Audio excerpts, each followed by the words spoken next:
ಸ್ಮೃತಿಪುರಾಣಾನಾಂ ನಮಾಮಿ ಭಗವತ್ಪಾದ ಶಂಕರಂ ಶಂಕರಾಚಾರ್ಯಂ ಸೂತ್ರಭಾಷ್ಯಕೃತೌ ವಂದೇ ಭಗವಂತೌ ಪುನಃ ಪುನಃ ಈಶ್ವರೋ ಗುರುರಾತ್ಮೇತಿ ಮೂರ್ತಿಭೇದ ವಿಭಾಗಿನೇ ವ್ಯೋಮವದ್ವ್ಯಾಪ್ತದೇಹಾಯ ದಕ್ಷಿಣಾಮೂರ್ತಯೇ ನಮಃ.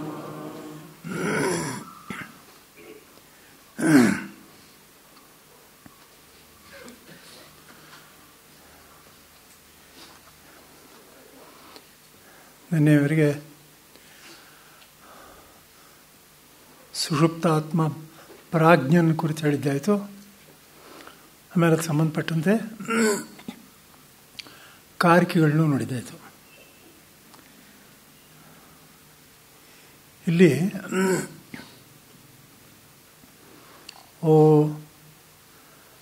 ವೈಶ್ವಾನರ ತೇಜಸ ಪ್ರಾಜ್ಞ ಇವೆಲ್ಲ ಇರೋರು ಅಂದರೆ ವ್ಯಾವಹಾರಿಕ ಸತ್ಯಗಳು. ಆದರೆ ಬಹಿಷ್ಪ್ರಜ್ಞಾ ಸ್ಥೂಲ ಭೋಗ ಇದೆಲ್ಲ ಎಲ್ಲ ಇದು ನಮ್ಮ ಅವಿದ್ಯೆಯಿಂದ ಕಲ್ಪಿತವಾಗಿರೋದು. ಗೊತ್ತಾಯ್ತಲ್ವಾ? ಹೀಗೆ ಯಾಕೆ ಹೇಳಬೇಕು? ಇವರೆಲ್ಲ ಆಸಕ್ತು ಅಂತ ಯಾಕೆ ಹೇಳಬಾರ್ದು? ವಿಶ್ವಾತೈಸ ಪ್ರಜ್ಞಾ ಆಸಕ್ತು ಅವರಿಲ್ವೇ ಇಲ್ಲ, ಇದ್ರ ಥರನೇ ಅದು ಮಿಥ್ಯಾ ಅಂತ ಯಾಕೆ ಹೇಳಬಾರ್ದು ಅಂದ್ಬಿಟ್ರೆ ಹಾಗಲ್ಲ. ಹಾಗೇನಾದರೂ ಹೇಳಿಬಿಟ್ರೆ ನಾವು ತುರಿಯಾತ್ಮನ ತಿಳ್ಕೊಳ್ಳೋದಕ್ಕೆ ಅವಕಾಶವಿಲ್ಲ. ಗೊತ್ತಾಯ್ತಾ?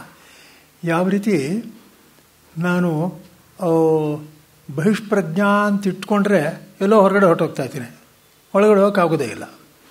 ಹಾಗೆಯೇ ಇದು ಅಸತ್ಯ ಅಂತ ಇದು ಇಲ್ಲವೇ ಇಲ್ಲ ಅಂತ ಏನಾದರೂ ತಿಳ್ಕೊಂಡ್ರೆ ಅವಾಗ ಪುನಃ ಯಾವುದೋ ದಿಕ್ಕು ಬೇರೆ ಆಗೋಯ್ತು, ನಾನು ಹಿಡಿಯೋಕೆ ಆಗಲ್ಲ.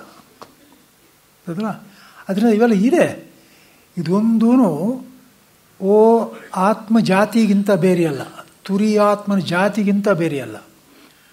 ಒಂದೇ ಆ ಆತ್ಮಂದೇನೆ ಉಪಾಧಿ ಸಂಬಂಧಿತ ತೋರ್ಕೊಳ್ಳೋ ರೂಪಗಳು.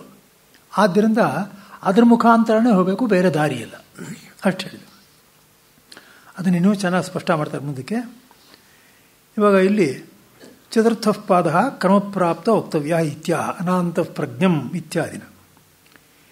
ಇವಾಗ ನಾಲ್ಕನೇದು ಹೇಳಬೇಕು, ಮೂರಾಯಿತು.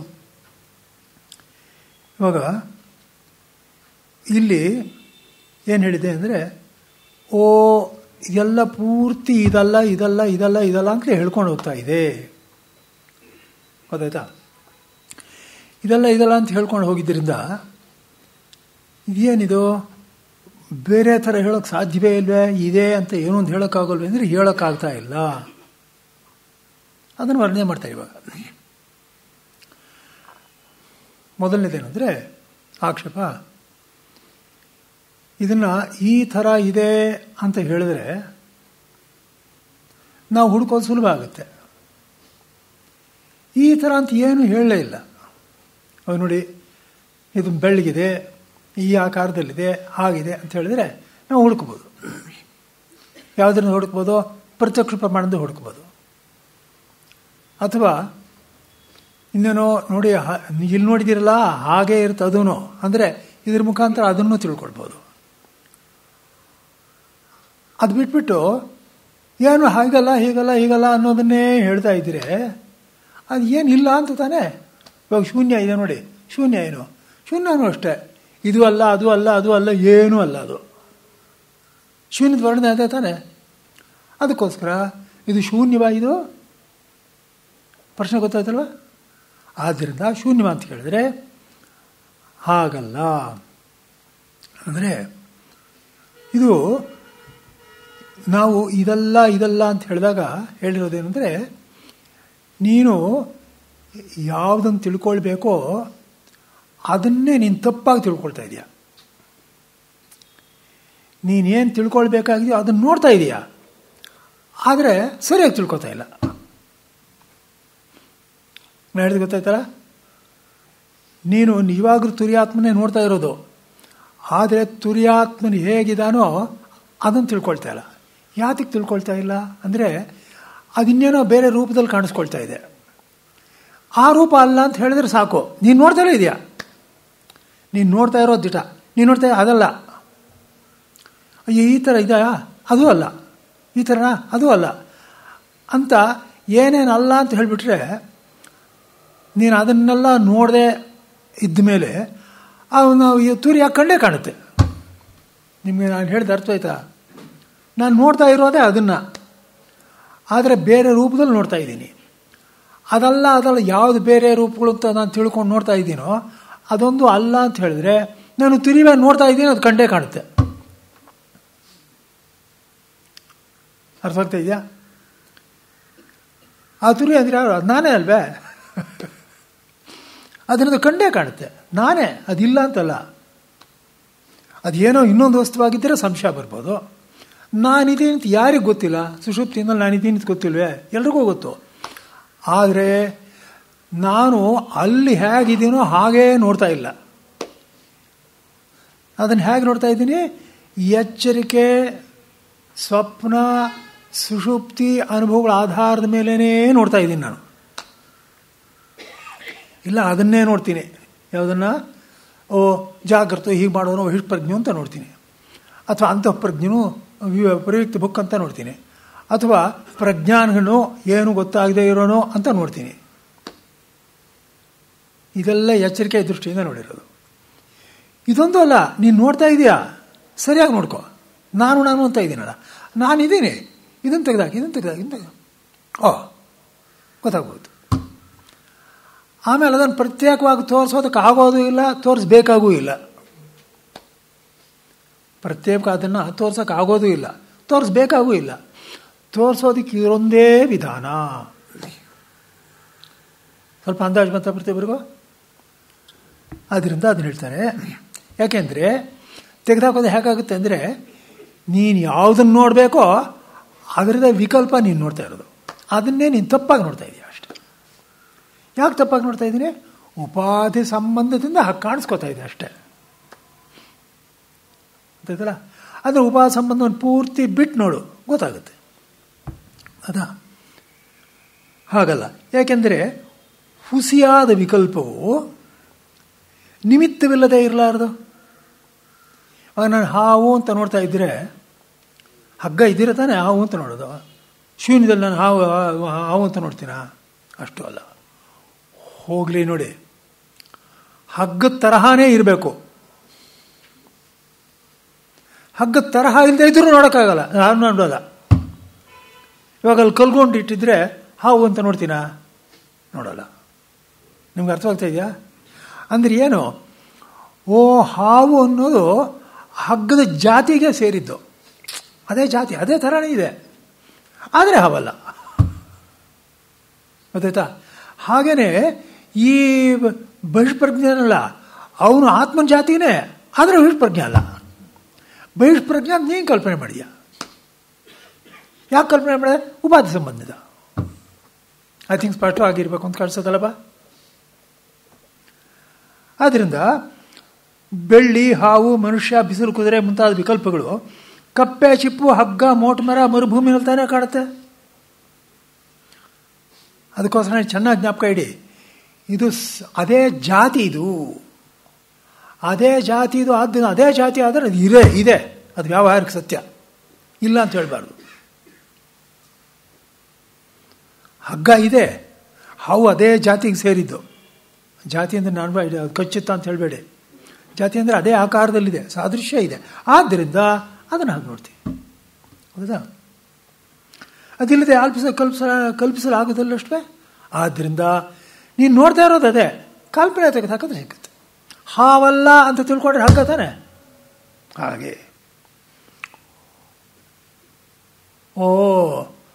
ಅಲ್ಲ ರೀ, ಮುಂಚೆ ನೀವು ಹೀಗೆ ಹೇಳ್ಬೋದಾಗಿತ್ತಲ್ಲ ನೀವು. ನೋಡಪ್ಪ, ಈ ವಿಕಲ್ಪಗಳಿಗೆ ಆಸ್ಪದ ಆಗಿರೋದು ತಾನೇ ಅದು. ಇದೆಲ್ಲ ಅಂತ ಹೇಳಿದ್ರಲ್ಲ, ಈ ವಿಕಲ್ಪಗಳಿಗೆಲ್ಲ ಆಸ್ಪದವಾಗಿರೋದು ಅಂತ ಯಾತಕ್ಕೆ ಹೇಳಬಾರ್ದು? ಪ್ರಶ್ನೆ ಗೊತ್ತಾಯ್ತಾ? ಸರಿ, ನಾನು ವಿಕಲ್ಪಗಳಿಗೆಲ್ಲ ಆಸ್ಪದವಾಗಿರೋದು ಅಂತ ಹೇಳಿದ್ರೆ ವಿಕಲ್ಪಗಳು ಹೋಗುತ್ತಾ? ನಿಮ್ಗೆ ಗೊತ್ತಾಗ್ತಾ ಇದೆ ನಾನು ಹೇಳೋ ಪಾಯಿಂಟು. ವಿಕಲ್ಪಗಳು ಆಸ್ಪದವಾಗಿರೋದು ಅಂತ ನಾನು ಹೇಳಿದ್ರೆ ವಿಕಲ್ಪ ಸಮೇತವಾಗಿಯೇ ನೋಡ್ತೀನಿ. ಅವಾಗ ದೃಷ್ಟಾಂತ ಕೊಡ್ತೀನಿ ನೋಡಿ. ಪಾತ್ರೆ ಅಂದರೆ ಏನು ಗೊತ್ತಾ? ನೀರಿಟ್ಟಿದೆ ಅಲ್ಲಿ ಪಾತ್ರೆಯಲ್ಲಿ. ಈ ನೀರು ಇಲ್ಲಿರೋದಕ್ಕೆ ಆಸ್ಪದವಾಗಿರೋದು ಅಂತ ಹೇಳಿದೆ ಅಂತ ಇಟ್ಕೊಳ್ಳಿ. ನೀರಿನ ಸಮೇತನೇ ನೋಡ್ತೀರಿ. ನೀರನ್ನ ಬಿಟ್ಟು ನೋಡೋಕ್ಕಾಗುತ್ತಾ? ನಿಮ್ಗೆ ಗೊತ್ತಾಗ್ತಾ ಇದೆಯಾ? ಆದ್ದರಿಂದ ಇದಕ್ಕೆ ಆಸ್ಪದವಾಗಿರೋದು ಅಂತ ಕೂಡ ಹೇಳಬಾರ್ದು.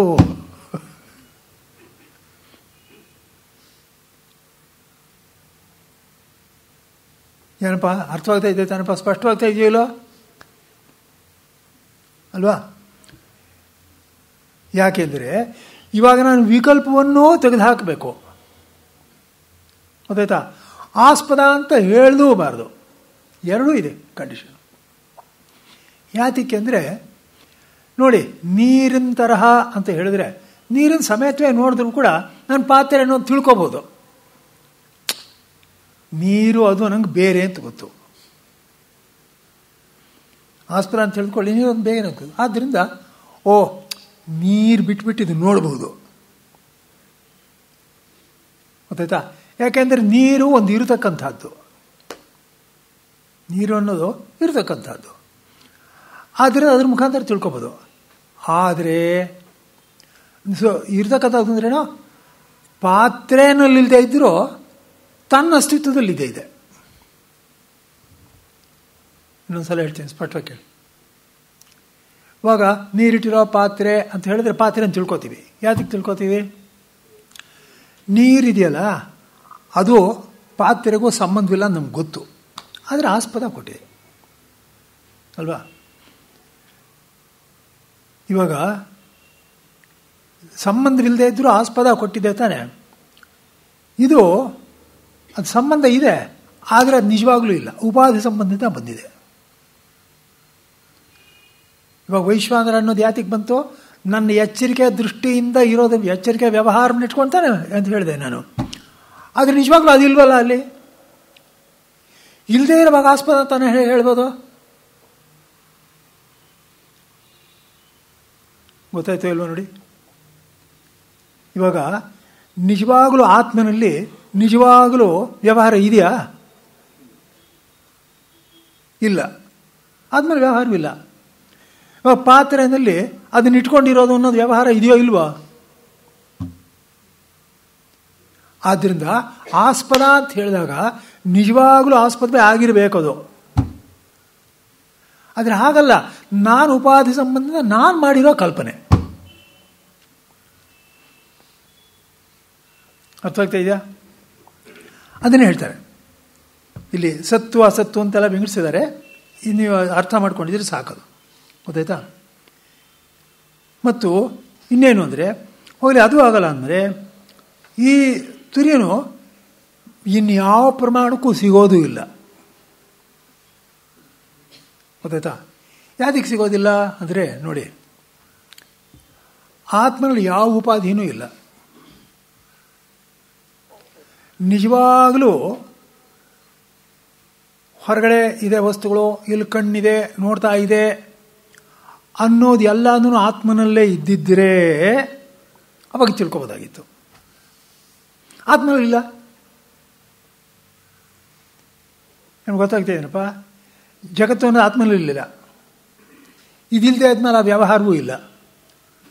ಅಲ್ಲಿಗೆ ಆತ್ಮಸ್ವರೂಪದಲ್ಲಿ ನಿಜವಾಗಲೂ ಇಲ್ಲದೇ ಇರತಕ್ಕಂಥದ್ದನ್ನು ನಾನು ಉಪಾಧಿ ಸಂಬಂಧದಿಂದ ನೋಡ್ತಾ ಇದ್ದೀನಿ, ಗೊತ್ತಾಯ್ತಾ? ಆದ್ದರಿಂದ ಅದನ್ನು ತೆಗೆದುಹಾಕು ಅಂತ ಹೇಳ್ತಾರೆ. ಅದಕ್ಕೆ ಹೇಳ್ತಾರೆ ಆತ್ಮನಲ್ಲಿ ಯಾವ ಉಪಾಧಿಯೂ ಇಲ್ಲ, ಆದ್ದರಿಂದ ಇದು ನಿಜವಾಗಿಲ್ಲ ಈ ವ್ಯವಹಾರ. ವ್ಯವಹಾರವೇ ಇಲ್ಲ ಅಂತ ತಿಳ್ಕೊಬೇಡಿ. ವ್ಯವಹಾರ ಇಲ್ಲಿದೆ, ವ್ಯವಹಾರ ಆತ್ಮನಲ್ಲಿಲ್ಲ. ಗೊತ್ತಾಯ್ತಾ ಇದೆಯೇನಪ್ಪ? ವ್ಯವಹಾರ ಇಲ್ಲ ಅಂದ್ರೆ ಮಿಥ್ಯಾ ಅಂತ ಆಗೋಯ್ತು. ಅಲ್ಲ, ವ್ಯವಹಾರ ಇದೆ, ಆತ್ಮನಲ್ಲಿಲ್ಲ. ಗೊತ್ತಾಯ್ತಾ? ಯಾತಕ್ಕೆ ತಿಳಿಸೋಕ್ಕಾಗಲ್ಲ ಅಂದರೆ ನೋಡಿ, ಯಾವುದಾದ್ರೂ ವಿಷಯ ತಿಳಿಸ್ಬೇಕಾದ್ರೆ ಏನೇನಿರಬೇಕು ಅಂದರೆ ಜಾತಿ ಮುಖಾಂತರ ತಿಳಿಸ್ಬೋದು, ಗೊತ್ತಾಯ್ತಾ? ಇದು ಈ ಜಾತಿಗೆ ಸೇರಿದ್ದು. ಇವಾಗ ಚತುಷ್ಪಾತ್ ಅಂತಂದರೆ ಅದೊಂದು ಸಮಾನ ಜಾತಿ, ಒಂದು ಜಾತಿ, ಆದ್ದರಿಂದ ನಾವು ತಿಳ್ಕೊಳ್ಬಹುದು ಆಗಲ್ಲ. ಆಮೇಲೆ ಇದು ಸಾಮಾನ್ಯ ವಿಶೇಷ ಅಂದರೆ ಅದಕ್ಕೆ ಇದು ದೃಷ್ಟಾಂತ. ಜಾತಿ ಅನ್ನೋದು ಅಂದರೆ ಹುಟ್ಟಿರೋದಲ್ಲ ಇದು. ನೋಡಿ, ಜಾತಿ ಅಂದರೆ ಸಮಾನ ಪ್ರಸವಾತ್ಮಿಕ ಜಾತಿ. ಜಾತಿ ಅಂದರೆ ಏನು ಗೊತ್ತೇನೋ, ಒಂದೇ ಇದರಿಂದ ಹುಟ್ಟಿರ್ತಕ್ಕಂತಹದ್ದೆಲ್ಲ ಒಂದು ಜಾತಿಗೆ ಸೇರುತ್ತೆ. ಇದ್ಯಾವುದೂ ಹುಟ್ಟಿರೋದಲ್ಲ, ಆತ್ಮನಿಂದ ಹುಟ್ಟಿರೋದಲ್ಲ, ಉಪಾಧಿ ಸಂಬಂಧಿತ ತೋರ್ಕೊಳ್ತಾ ಇರೋದು. ಗೊತ್ತಾಯ್ತಾ? ಆದ್ದರಿಂದ ಜಾತಿಯಿಂದ ಹೇಳೋಕ್ಕಾಗಲ್ಲ. ಸಾಮಾನ್ಯ ವಿಶೇಷ ಇರಬೇಕು. ಗೋತ್ವ ಅಂತ ಗೊತ್ತಾದರೆ ಇದು ಹಸು, ಅದು ಸಾಮಾನ್ಯ, ಇದು ವಿಶೇಷ. ಗೊತ್ತಾಯ್ತಾ? ಆಮೇಲೇನು ಕ್ರಿಯೆ ಅಥವಾ ನೋಡಿ, ಅಡುಗೆ ಮಾಡ್ತಾ ಇರೋನು ಅಡುಗೆವನು ತಿಳಿಸ್ಬೋದು, ಅದು ಇಲ್ಲ. ಅಥವಾ ಇನ್ನು ಮುಂದೆ ಏನು ವಿಕಾರದಿಂದ ಕೂಡಿರೋನು ಅಥವಾ ಗುಣದಿಂದ ಅಂದರೆ ನೀಲಿಯಾಗಿದೆ, ಕಪ್ಪಗಿದೆ ಅಂತ ಹೇಳ್ಬೋದು. ಅಂದ್ರೇನು, ಜಾತಿಯೂ ಇಲ್ಲ, ಸಾಮಾನ್ಯ ವಿಶೇಷಗಳೂ ಇಲ್ಲ, ವ್ಯವಹಾರವೂ ಇಲ್ಲ, ಆಮೇಲೆ ಗುಣವೂ ಇಲ್ಲ. ಇದು 4 ಬಿಟ್ಟರೆ ಇನ್ಯಾವ ವಿಧದಲ್ಲೂ ಈ ಥರದ ವಸ್ತು ಅಂತ ತೋರ್ಸೋಕ್ಕಾಗೋದೇ ಇಲ್ಲ. ಈ 4ರಲ್ಲೇ ತೋರ್ಸೋಕ್ಕಾಗೋದು. ಆದ್ದರಿಂದ ಮಾತಿನಿಂದ ತಿಳಿಸೋಕ್ಕಾಗಲ್ಲ ಅಂತ ಇಷ್ಟು ಚರ್ಚೆ ತಾತ್ಪರ್ಯ. ನೋಡಿ, ಕೆಲಸ ನಾವು ಚರ್ಚೆನಲ್ಲಿ ನಿಜವಾಗ ಸರಿಯಾಗಿ ಮಾಡಿರ್ತೀವಿ, ಚರ್ಚೆ ಯಾಕೆ ಮಾಡಿದ್ದೀವಿ ಅಂತ ಜ್ಞಾಪಕ ಇಟ್ಕೊಳ್ಳೋದಿಲ್ಲ, ಅದು ಮರ್ತೋಗುತ್ತೆ. ಚರ್ಚೆ ಯಾತಕ್ಕೆ ಮಾಡಿರೋ ತಾತ್ಪರ್ಯ ಏನು ಇಷ್ಟು ಚರ್ಚೆದು ಅಂದರೆ ಮಾತಿನಿಂದ ತಿಳಿಸೋಕ್ಕಾಗಲ್ಲ ಅಂತ ತಾತ್ಪರ್ಯ. ಅರ್ಥ ಆಗ್ತಾ ಇದೆಯಾ? ಈ ಪ್ರಶ್ನೆಗಳು ಯಾವಾಗ ಬರುತ್ತೆ? ಸುಮ್ಮನೆ ಮಾತನ್ನ ತಿಳಿಸೋಕ್ಕಾಗಲ್ಲ ಅಂತ ಹೇಳಿದರೆ ನೀವೊಂಥರ ಸಮಾಧಾನ ಮಾಡ್ಕೊಂಡು ಹೊರಟೋಗ್ತಾಯಿದ್ರಿ. ಪ್ರಶ್ನೆ ಕೇಳಿದ್ರೆ ಯಾಕ್ರಿ ಮಾತನ್ನ ತಿಳಿಸೋಕ್ಕಾಗಲ್ಲ ಅಂತ ಪ್ರಶ್ನೆ ಕೇಳಿದ್ರೆ ಉತ್ತರ ಕೊಡಬೇಕೋ ಇಲ್ಲ?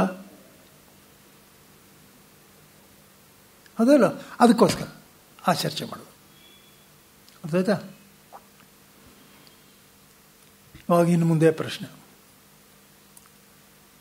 ನೋಡ್ರಿ, ಎಲ್ಲ ನೀವು ಚರ್ಚೆ ಮಾಡಿ ಮಾತಿನಿಂದ ತಿಳಿಸೋಕ್ಕಾಗಲ್ಲ, ಅದು ಇಲ್ಲ ಇಲ್ಲ ಇಲ್ಲ ಅಂತಲೇ ತೋರಿಸಿದ್ದಾಯ್ತು.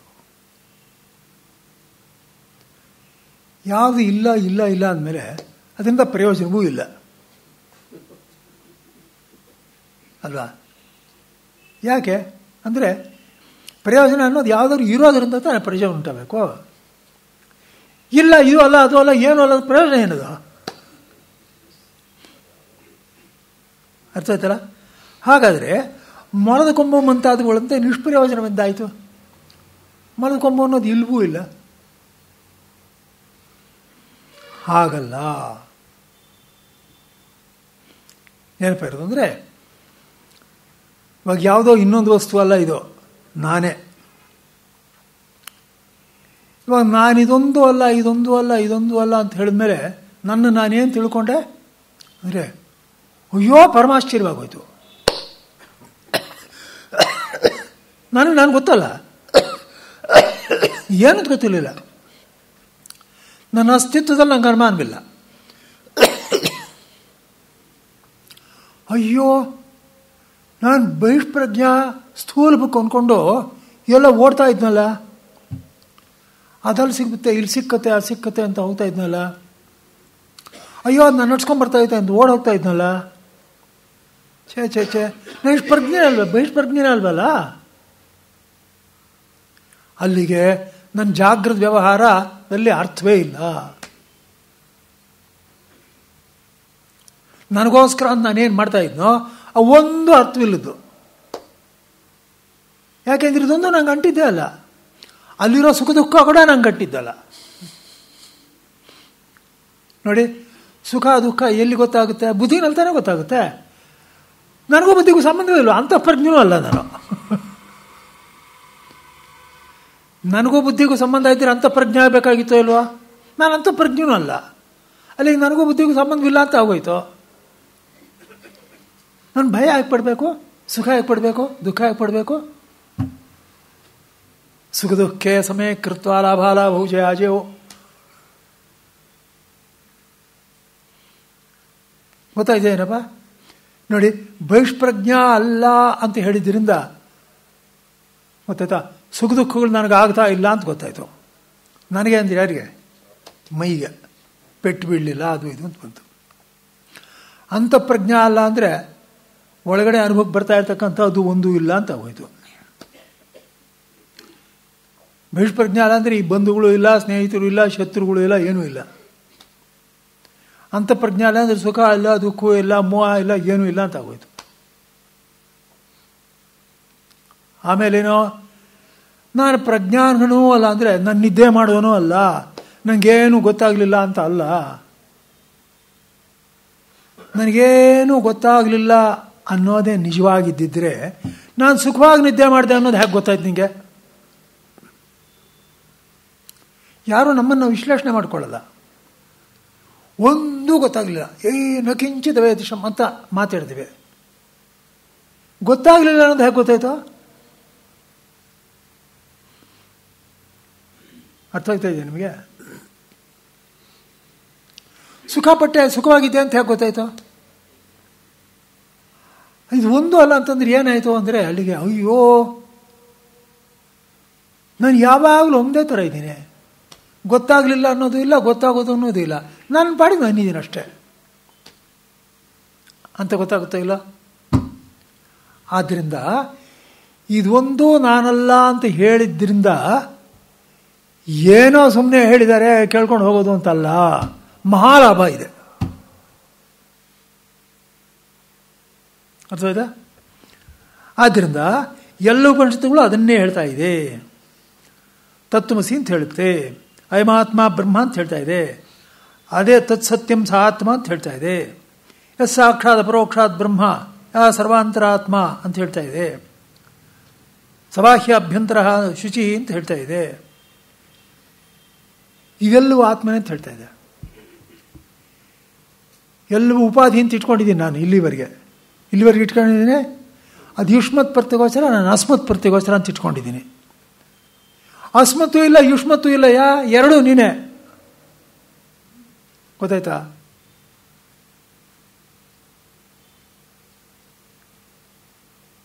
ದೊಡ್ಡ ವ್ಯತ್ಯಾಸ ನೋಡ್ತಾ ಇದ್ದೀರಾ? ಏನು ದೊಡ್ಡ ವ್ಯತ್ಯಾಸ? ಇದೊಂದು ನಾನಲ್ಲ ಅಂತ ವ್ಯವಹಾರ ಮಾಡಿದ್ವಲ್ಲ, ಏನು ಶರೀರಾದಿಗಳು ಬೇರೆ, ಇದು ಬೇರೆ, ಮನಸ್ಸು ಬೇರೆ, ಬುದ್ಧಿ ಬೇರೆ, ನಾನು ಬೇರೆ, ಇದು ಆತ್ಮ, ಅದು ಅನಾತ್ಮ ಅಂತ ತಿಳ್ಕೊಂಡ್ವಲ್ಲ. ಯಾವಾಗ ತಿಳ್ಕೊಂಡಿದ್ದದು? ನನಗೆ ಅಧ್ಯಾಸ ಮಾಡ್ಕೊಂಡಿದ್ದೀನಿ ನಾನು.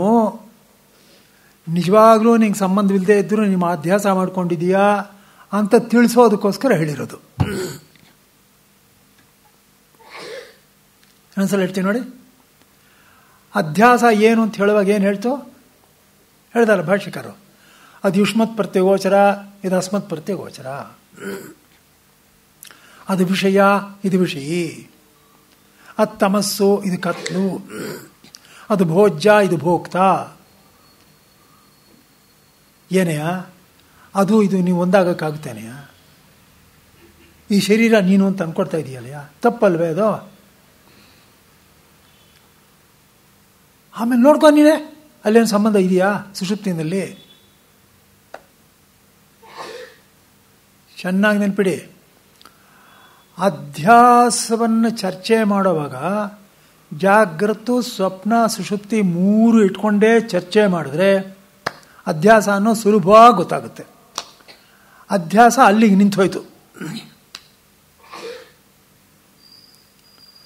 ಏನು ನಿಂತು ಅಂದರೆ, ಅಯ್ಯೋ ಇದೊಂದು ನಾನಲ್ಲ ಅಂತ ಗೊತ್ತಾಯ್ತು. ಆದರೆ ನಾನ್ಯಾರು ಅಂತ ಗೊತ್ತಾಗಲಿಲ್ಲ. ನಾನ್ಯಾರು ಅಂತ ಗೊತ್ತಾಗಬೇಕಾಗಿದ್ದರೆ ಆವಾಗ ನಾನು ತುರಿ ಆತ್ಮನು ಅಂತ ತಿಳಿಸುತ್ತೆ. ಆವಾಗೇನು ಪೂರ್ತಿ ಉಲ್ಟಾ ಆಗೋಯ್ತು. ಮುಂಚೆ ವಿಚಾರ ಮಾಡೋದು ನಾನೇನು ಹೇಳಿದೆ? ಅದು ಅನಾತ್ಮ, ನಾನು ಆತ್ಮ ಅಂತ ಹೇಳಿದೆ. ಇವಾಗ ಆತ್ಮ ಅನಾತ್ಮ ಅನ್ನೋದು ಇಲ್ಲಯ್ಯ, ಎಲ್ಲವೂ ಆತ್ಮನೇ ಅಂತಾಯ್ತು. ಅಲ್ಲಿಗೆ ಆತ್ಮ ಅನಾತ್ಮ ಅಂದರೆ ಯಾವುದು? ಆತ್ಮ ಅಂದರೆ ಪ್ರತ್ಯಗಾತ್ಮ, ಅನಾತ್ಮ ಅಂದರೆ ಬಾಕಿದು. ಇವಾಗ ಆತ್ಮ ಅಂದರೆ ಎರಡೂ ಬ್ರಹ್ಮವೇ.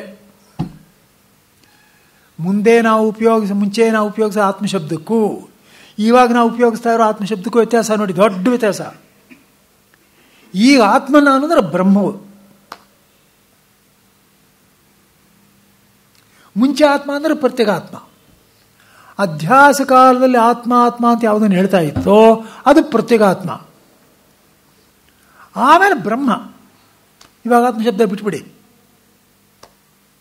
ಬ್ರಹ್ಮ ಸರ್ವಂ ಖಲ್ವಿದಂ ಬ್ರಹ್ಮ. ಆತ್ಮಶಬ್ದವನ್ನು ಇಟ್ಕೊಂಡ್ರೆ, ಯಾಕೆ ಬ್ರಹ್ಮ ನಾನು ಒಂದೇ ತಾನೆ.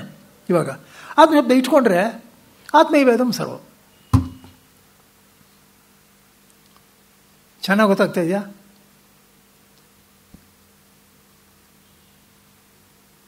ಆದ್ದರಿಂದ ಇವಾಗ ನೋಡಿ, ಮುಂಚೆ ನಾನು ಬೇರೆ ಅಂತ ಇಟ್ಕೊಂಡೆ ಅಲ್ವಾ, ಈಗ ನಾನೇ ಅದು ಅಂತ ಗೊತ್ತಾಯ್ತು ಅಲ್ವಾ. ಮುಂಚೆ ಬೇರೆ ಅಂತ ಇಟ್ಕೊಂಡಿದ್ದೆ, ಈಗ ನಾನು ಅಂತ ಗೊತ್ತಾಯ್ತು. ಅಲ್ಲಿಗೆ ನಾನು ಮುಂಚೆ ಬೇರೆ ಅಂತ ಅಂದ್ಕೊಂಡಿರೋ ಜಗತ್ತು ಮಿಥ್ಯೆ ಆಯಿತು.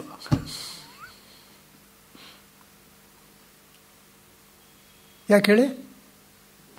ನಾನೇ ಇದೆಲ್ಲ ಅಂದರೆ ನಾನೇ ಉಪಾದಾನ, ಎಲ್ಲದಕ್ಕೂ ನಾನೇ ಉಪಾದಾನ ಅಂತಾನೆ. ಉಪಾದಾನವನ್ನು ಬಿಟ್ಟು ಕಾರ್ಯ ಇರುತ್ತಾ? ಅದರಿಂದ ಇವಾಗ ನಾನೇ ಇದೆಲ್ಲಕ್ಕೂ ಉಪಾದಾನ ಅಂದರೆ ನಾನೇ ಇದರಲ್ಲೆಲ್ಲ ಇದನ್ನು ನಾನೇ ಉಪಾದಾನ ಅಂತಾಯಿತು. ಇವಾಗ ನಾನು ಅಲ್ಲಿ ನೋಡ್ತಾ ಇದ್ದೀನಿ ಅಂದರೆ ನನ್ನನ್ನು ಬಿಟ್ಟು ತಾನೇ ನೋಡ್ತಾ ಇದ್ದೀನಿ. ಉಪಾದಾನವನ್ನು ಬಿಟ್ಟು ನೋಡಿರೋದು ಕಾರ್ಯ ತಾನೇ ಮಿಥ್ಯೆ ಆಗಿರೋದು.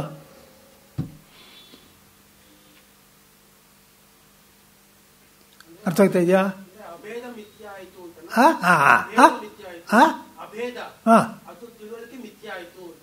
ಅಭೇದ ಮಿಥ್ಯೆ ಅಲ್ಲಪ್ಪ, ಭೇದ ಮಿಥ್ಯೆ ಆಯಿತು. ಸಾರಿ, ಇದು ಸರಿ, ಅದು ಸಾರಿ. ಗೊತ್ತಾಯ್ತಲ್ಲ ಏನಪ್ಪ? ಅಸ್ಮತ್ ಪ್ರತ್ಯಯ ಅಂದರೆ ನಾನು ಅಂತ ಅನುಭವಕ್ಕೆ ಬರ್ತಾ ಇರೋ ಪ್ರತ್ಯಯ, ನಾನು ಬರ್ತಾ ಇರೋ ವಿಷಯ. ಹಾಗೇನೋ ನಾನು ಶರೀರವನ್ನು ಇಟ್ಕೊಂಡು ನಾನು ಅಂತ ಇದ್ದೀನಿ. ಆದರೆ ಜಾಗ್ರತ ಸ್ವಪ್ನಕ್ಕೆ ಹೋದರೆ ಈ ಶರೀರಕ್ಕೂ ನನಗೂ ಸಂಬಂಧವಿಲ್ಲ, ಮನಸ್ಸಿನ ಜೊತೆ ಸಂಬಂಧ ಇಟ್ಕೊಂಡಿದ್ದೀನಿ. ಆವಾಗ ಅದನ್ನು ನಾನು ಅಂತ ಇರ್ತೀನಿ. ಸುಷುಪ್ತಿಗಾದ ಅದರ ಸಂಬಂಧವೂ ಇಲ್ಲ, ನನಗೇನು ಗೊತ್ತಾಗಲಿಲ್ಲ ಅಂತ ಇಟ್ಕೊಂಡಿದ್ದೀನಿ ನಾನು, ಅದು ನಾನೇ. ಯಾರಿಗೆ ಸುಷುಪ್ತಿ ಅನುಭವ ಆಗ್ತಾ ಇದೆಯೋ ಅವನೇ ನಿಜವಾದ ನಾನು. ಅಹಂಕಾರದಲ್ಲಿ ಬರೋ ನಾನು ಅದೇ ನಿಜವಾದ ನಾನದು. ಆ ನಿಜವಾದ ನಾನು ಶರೀರ ಮನಸ್ಸಿಗೆ ಸಂಬಂಧಿಸಿದವನು ಅಲ್ಲ, ಗೊತ್ತಾಗ್ತಾ ಇದೆ ನನಗೆ. ಆದರೆ ಜಾಗ್ರತನಲ್ಲಿ ಸ್ವಪ್ನದಲ್ಲಿ ಅಧ್ಯಾಸ ಇಟ್ಕೊಂಡಿದ್ದೀನಿ. ನೀ ಅಧ್ಯಾಸ ಇಟ್ಕೊಂಡಿದ್ಯಾ ಅಂತ ತೋರಿಸೋದಕ್ಕೋಸ್ಕರ ಆತ್ಮ ಅನಾತ್ಮ ಅಂತ ವಿಂಗಡಿಸ್ಕೊಂಡಿರೋದು. ಆತ್ಮ ಅಂದರೆ ಬ್ರಹ್ಮವೇ ಅಂತ ತಿಳ್ಕೊಂಡ ಮೇಲೆ ಅನಾತ್ಮ ಅನ್ನೋದು ಇಲ್ಲವೇ ಇಲ್ಲ. ಅನಾತ್ಮತ್ವಂ ಪರಿಕಲ್ಪಿತಂ, ಎಲ್ಲವೂ ಆತ್ಮನೇ. ನಿಮ್ಗೆ ಇದೊಂದು ದೊಡ್ಡ ವ್ಯತ್ಯಾಸ ಗೊತ್ತಾಗ್ತಾ ಇದೆಯಾ ಪ್ರತಿಯೊಬ್ಬರಿಗೂ?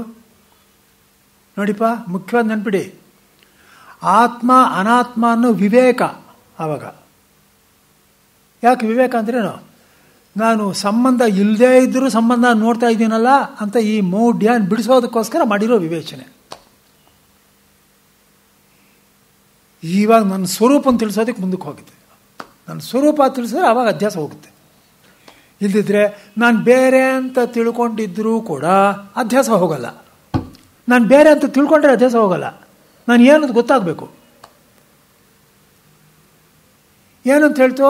ನೀನು ಬ್ರಹ್ಮವೇ ಅಂತ ತಿಳಿಸ್ಕೊಡ್ತು. ಅದು ಹೇಗೆ ತಿಳಿಸ್ಕೊಡ್ತು, ಹೇಗೆ ಬರೋದು ಆಮೇಲೆ ನೋಡ. ತಿಳಿಸ್ಕೊಟ್ಟ ಮೇಲೆ ಗೊತ್ತಾಗುತ್ತೆ. ತಿಳ್ಕೊಂಡೆ ಅಂತ ಇಟ್ಕೊಳ್ಳಿ. ಆವಾಗ ಏನಾಯ್ತು? ಅರೇ ಎಲ್ಲವೂ ನಾನೇ. ನನಗೆ ಉಪಾಧಿ ಅಂದ್ರೆ ಏನರ್ಥ? ಉಪಾಧಿ ಏನಿಲ್ಲ, ಏನೂ ಇಲ್ಲ, ನಾನೇ ಅಲ್ಲ. ನಾನಿರೋದು ನಾನೊಬ್ಬನೇ.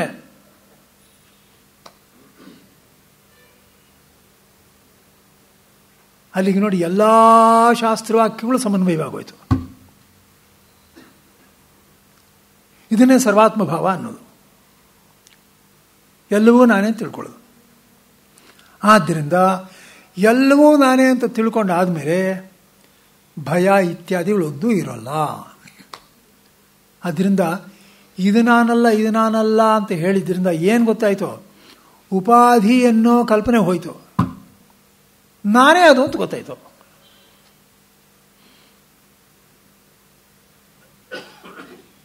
ಅರ್ಥ ಆಗ್ತಾ ಇದೆಯಾ? ಏನು ನೋಡಿ, ಇವಾಗ ಪ್ರಯೋಜನ ಹೇಗುಂಟಾಗುತ್ತೆ ಅಂತ ಹೇಳ್ತದೆ. ಅಂಥ ಈ ಆತ್ಮನು ನಿಜವಾದ ಮತ್ತು ನಿಜವಲ್ಲದ ರೂಪಗಳಿಂದ, ಪರಮಾರ್ಥ ಅಪರಮಾರ್ಥ ರೂಪಗಳಿಂದ ಕೂಡಿರುವುದರಿಂದ ಚತುಷ್ಪಾದನ ಅಂತ ಹೇಳಿರ್ತದೆ ಅಷ್ಟೇ. ಇವಾಗ ನೋಡಿ, ಚತುಷ್ಪಾತ್ ಅಂತ ಆತ್ಮನಿಗೆ ತಾನೇ ಹೇಳಿದ್ದು. ಚತುಷ್ಪಾತ್ ಅಂದರೆ ಯಾರಿಗೆ ಹೇಳಿರೋದು? ನನಗೇನು ಹೇಳಿರೋದು? ನನಗೇನು ಮುಂಚೆ ಏನು ಹೇಳ್ತೋ? 4 ಪಾದಗಳು ಅಂತ ಹೇಳ್ತೋ. ಇವಾಗೇನು ಹೇಳ್ತೋ ಅಂದರೆ ನೀನು 3 ಪಾದಗಳು ಅಂತ ಏನು ತಿಳ್ಕೊಂಡು ಅದೊಂದು ಅಲ್ಲ, ಅದಕ್ಕೆ ಮೀರಿದ್ದು ಅಂತು.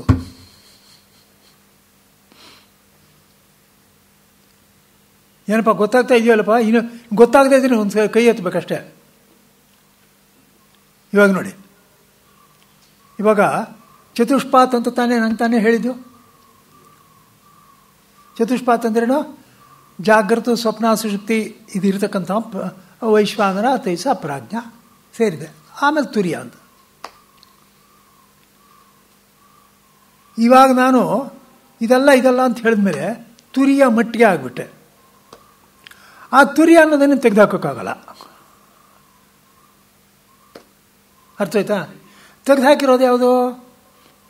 ಈ 3. ಅಲ್ಲಿಗೇನಾಯಿತು? 4 ಪಾದಗಳಲ್ಲಿ 3 ತೆಗೆದುಹಾಕೋ ಪಾದಗಳು, 4ನೇ ತೆಗೆದುಹಾಕೋಕ್ಕಾಗಲ್ಲ.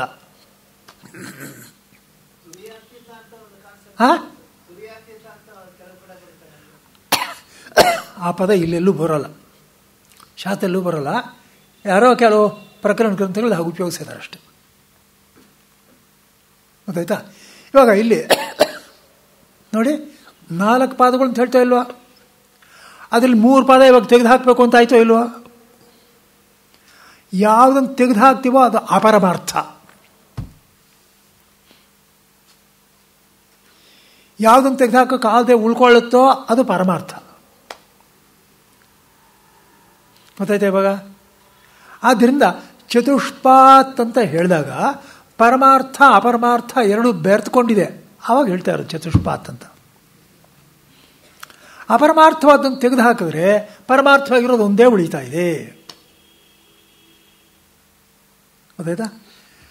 ಆದ್ದರಿಂದ ಅವನಿಗೆ ಅವಿದ್ಯಾಕೃತವಾದ ಹಗ್ಗದ ಹಾವೇ ಮುಂತಾದವುಗಳಂತೆ ಇರುವ ಬೀಜ ಮೊಳಕೆಗಳ ಸ್ಥಾನದಲ್ಲಿರುವ ಪಾದತ್ತೆಂಬ ನಿಜವಲ್ಲದ ರೂಪವನ್ನು ಹೇಳಿದ್ದಾಯಿತು. ಈ ನಿಜವಲ್ಲದ ರೂಪಗಳು ಅಸತ್ಯವಾದ ರೂಪಗಳು. ಅಸತ್ಯ ಅಂದ್ರೆ ಮುಂಚೆ ಹೇಳಿದಲ್ಲ, ಅದೇ ಏನದು ಅಸತ್ಯ ಅಂದರೆ ವ್ಯತ್ಯಾಸವಾಗುವುದು. ವ್ಯತ್ಯಾಸವಾಗುವ ರೂಪಗಳು ಇದು ವ್ಯಾವಹಾರಿಕ ಸತ್ಯಗಳು, ಪರಮಾರ್ಥವಲ್ಲ. ಆದ್ದರಿಂದ ಅದನ್ನು ತೆಗೆದು ಹಾಕಿದ್ರೆ ಇದು ಉಳ್ಕೊಳ್ತು. ಆದರೆ ಅಲ್ಲಿ ಮುಂದೆ ಈಗ ಬೀಜ ರೂಪವಲ್ಲದ ಹಗ್ಗದಂತಿರುವ ನಿಜವಾದ ರೂಪವನ್ನು ಹೇಳಬೇಕಾಗಿದೆ. ಗೊತ್ತಾಯ್ತಾ? ಬೀಜ ಅಂದರೆ ಏನು ಅಂತ ಗೊತ್ತಾಗುತ್ತೆ ನೋಡಿ ಎನ್ನುವುದಕ್ಕೆ. ಇವಾಗ ನೋಡಿ, ಆತ್ಮನಿಗೆ 4 ಪಾದ ಇವೆ ಅಂತ ಹೇಳಿ 3 ಪಾದಗಳನ್ನು ಹೇಳಿದ್ರಿಂದಲೇ ಇದು 4ನೇದಂತೂ ಗೊತ್ತಾಗಲ್ವೇ? ಇದೊಂದು ಪ್ರಶ್ನೆ ಕೇಳ್ದೆ. ಏನು ಕೇಳ್ತಾರೆ ಇಲ್ಲಿ? 4 ಪಾದಗಳು ಅಂತ ಹೇಳಿದ್ರಿ, 3 ಪಾದಗಳನ್ನು ಹೇಳಿದ್ದಾಯ್ತು, ಇನ್ನು 4ನೇ ಪಾದ ಅಂತ ಗೊತ್ತಾಗಬೇಕಲ್ಲ. ಹೇಳಕೊಟ್ರೆ 4, 3 ಹೇಳಿದ್ದಾಯ್ತು. ಹೇಳಿದಾದ್ಮೇಲೆ 4 ಅದು ಇದಲ್ಲ ಅಂತ ಹೇಳೋದೇನಿದೆ? ಯಾಕೆ ಹೇಳಬೇಕು? 4 ಹೇಳ್ತೀವಿ ಅಂತ ಹೇಳಿ 3 ಹೇಳಿದ್ಮೇಲೆ ಇದೊಂದು ಅಲ್ಲ ಅಂತ ಗೊತ್ತಾಗೇ ಆಗುತ್ತೆ. ಅದೇನು ಹೇಳೋದು? ಗೊತ್ತಾಗ್ತಾ ಇದೆಯಾ ಪ್ರಶ್ನೆ? ಹಾಗಲ್ಲ. ಏಕೆಂದರೆ ಹಾವು ಮುಂತಾದ ವಿಕಲ್ಪಗಳನ್ನು ಅಲ್ಲಗಳೆಯುವುದರಿಂದಲೇ ಹಗ್ಗದ ಸ್ವರೂಪವನ್ನು ಮಾಡಿಕೊಡ್ತೀವಿ. ಈ ನಾಲ್ಕನೇದನ್ನು ಹೇಳಬೇಕಾಗೇ ಇಲ್ಲ ಅಂತಲ್ಲ, ಹೇಳಬೇಕು. ಯಾಕೆಂದರೆ ಅದಲ್ಲ ಅಂತ ಹೇಳಬೇಕಲ್ಲ.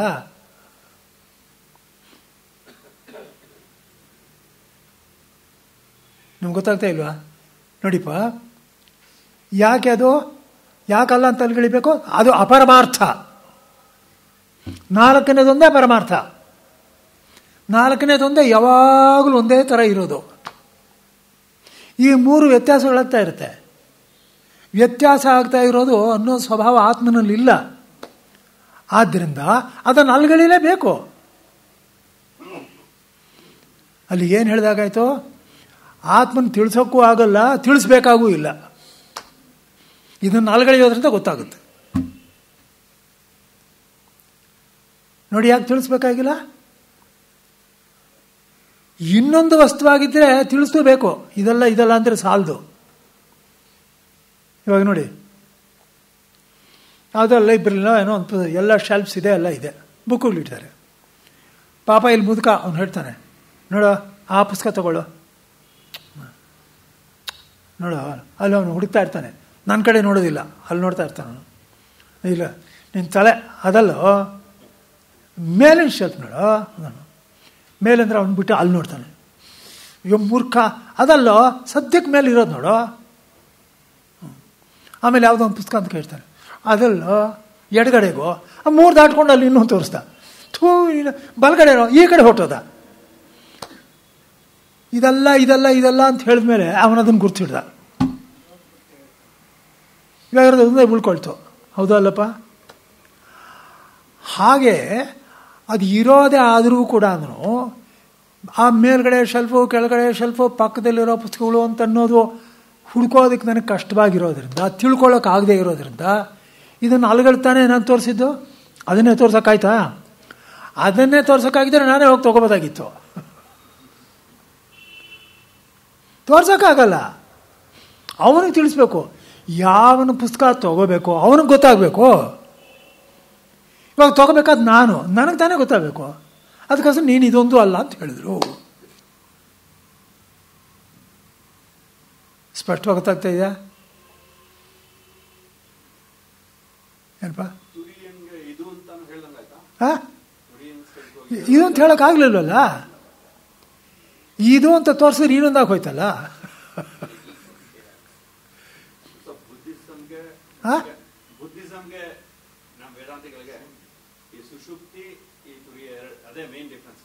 ಮೇನ್ ಡಿಫರೆನ್ಸ್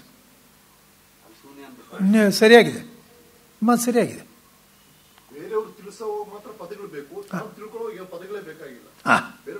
ಅಷ್ಟೇ ತಿಳಿಸೋಕೆ ಬೇಕು. ಹೌದು.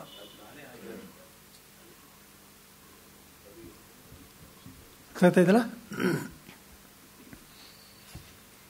ಇವಾಗ ನೋಡಿ ಮುಂದಕ್ಕೆ.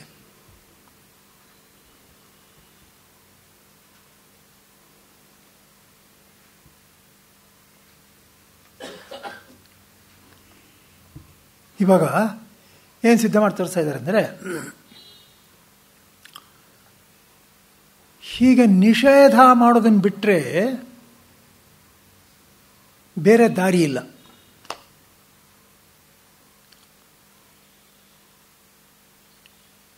ನಿಷೇಧ ಮಾಡ್ತಾ ಇರೋದು ಯಾವುದು?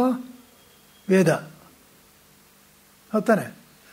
ಆದ್ದರಿಂದ ವೇದ ಅನ್ನೋದು ಯಾವುದಕ್ಕೆ ಪ್ರಮಾಣವಾಗಿದೆ ಅಂದರೆ ನಿಷೇಧಕ್ಕೆ ಪ್ರಮಾಣವಾಗಿದೆ. ವೇದ ತುರಿ ಇವನೊಂದು ಈ ಥರದವನು ಅಂತ ಹೇಳ್ತಾ ಇಲ್ಲ, ಹೇಳೋಕ್ಕಾಗೋದು ಇಲ್ಲ.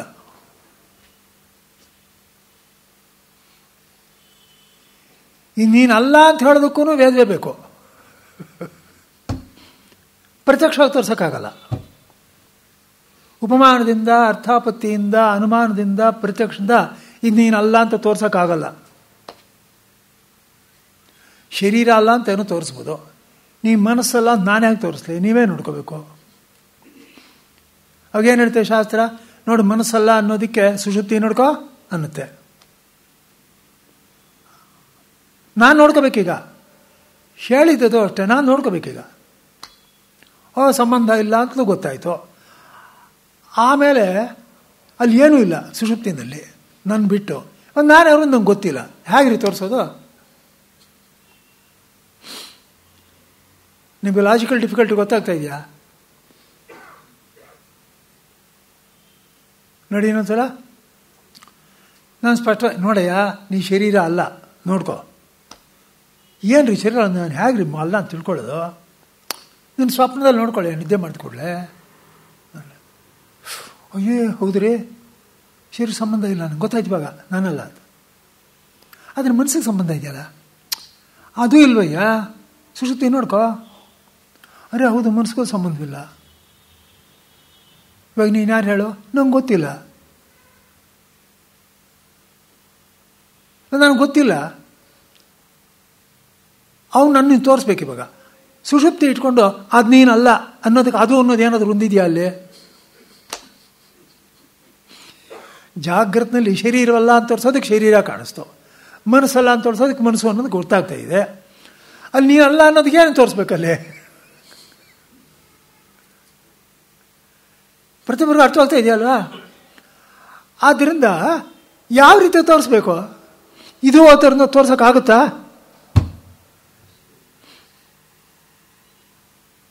ಆದ್ದರಿಂದ ಏನು ಅಲ್ಲುಗಳಿದ್ರೆ ನೀನು ತಿಳ್ಕೊಬೇಕಷ್ಟೇ. ಇವೆಲ್ಲ ಅಲ್ಲುಗಳಿದ್ದಾದ್ಮೇಲೂ ನಂಗೆ ಗೊತ್ತಾಗಲಿಲ್ಲ ಅಂದರೆ ಅಪ್ಪ ಭಗವಂತ ನೀನು ಕಾಪಾಡಲಿ ಅಂತ ಸುಮ್ಮನೆ ಆಗಬೇಕಷ್ಟೇ. ಅರ್ಥ ಆಯ್ತಾ ಇಲ್ಲ? ಅದನ್ನೇ ಹೇಳ್ತಾ ಇರೋದು. ಹಾಂ, ಗೊತ್ತಿಲ್ಲ ಅಂತ ಹೇಳ್ತಾನ, ಗೊತ್ತಿಲ್ಲ ಅಂತ ಯಾರು ಕೇಳ್ಬಿಟ್ಟು ಅದು ಅಂತ ಹೇಳ್ಬೋದಾ? ಸರಿ ಅಲ್ಲ, ನೀನು ಗೊತ್ತಿಲ್ಲ ಅಂತ ಅವನು ಹೇಳ್ತಾ ಇದೀವಿ, ಅದು ನಿಂಗೆ ಗೊತ್ತೇ ಇದೆ. ಅವನು ಹೇಳ್ತಾನೆ ನಂಗೆ ಗೊತ್ತೇ ಇದೆ ನಂಗೆ ಗೊತ್ತಿಲ್ಲ ಅಂತ. ಇವಾಗ ನಾನು ಯಾರು ಅಂತ ತಿಳಿಸಿ ಅಂತ ಅವನು ಕೇಳ್ತಾನೆ. ಏನು ತಿಳಿಸೋದು? ನಾನು ತಿಳಿಸೋಕೆ ದಾರಿ ಇಲ್ಲ. ಅದನ್ನೇ ಅಲ್ಲಿ ಹೇಳಿದ್ದು. ಕ್ರಿಯೆ ಇಲ್ಲ, ಸಾಮಾನ್ಯ ವಿಶೇಷಗಳಿಲ್ಲ, ಗುಣ ಇಲ್ಲ, ಜಾತಿ ಇಲ್ಲ. ಏನು ತಿಳಿಸೋದು ನಾನು?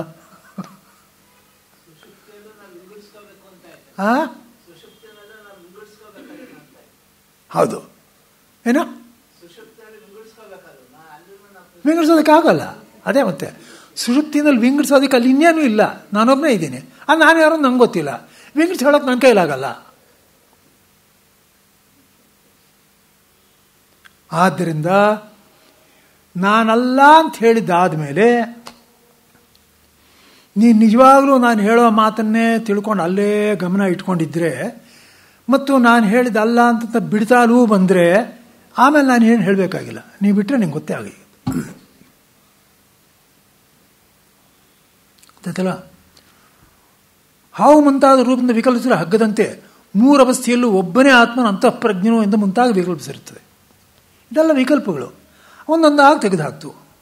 ಆಗ ಅಂತಃಪ್ರಜ್ಞತ್ವೇ ಮುಂತಾದನ್ನು ಅಲ್ಲಗಳೆಯುವ ವಿಜ್ಞಾನ ಎಂಬ ಪ್ರಮಾಣ ಉಂಟಾದ ಕಾಲದ ಸಮಕಾಲದಲ್ಲೇ ಅಲ್ಲ ಅಂತ ಹೇಳಿದ್ಕೊಳ್ಳೆ ನಾನು ಬಿಟ್ಟೆ. ಅದನ್ನು ಈ ಶಾಸ್ತ್ರ ಏನೇನು ಹೇಳ್ತಾ ಅದನ್ನೆಲ್ಲ ಬಿಟ್ಟ ಮೇಲೆ ಬಿಟ್ಟ ತಕ್ಷಣವೇ ಆ ಸಮಕಾಲದಲ್ಲೇ ಆತ್ಮನಲ್ಲಿ ಅನರ್ಥಗಳ ಪ್ರಪಂಚವು ತೊಲಗುವುದೆಂಬ ಫಲವು ಆವಾಗಲೇ ಆಗ್ಬಿಡುದು.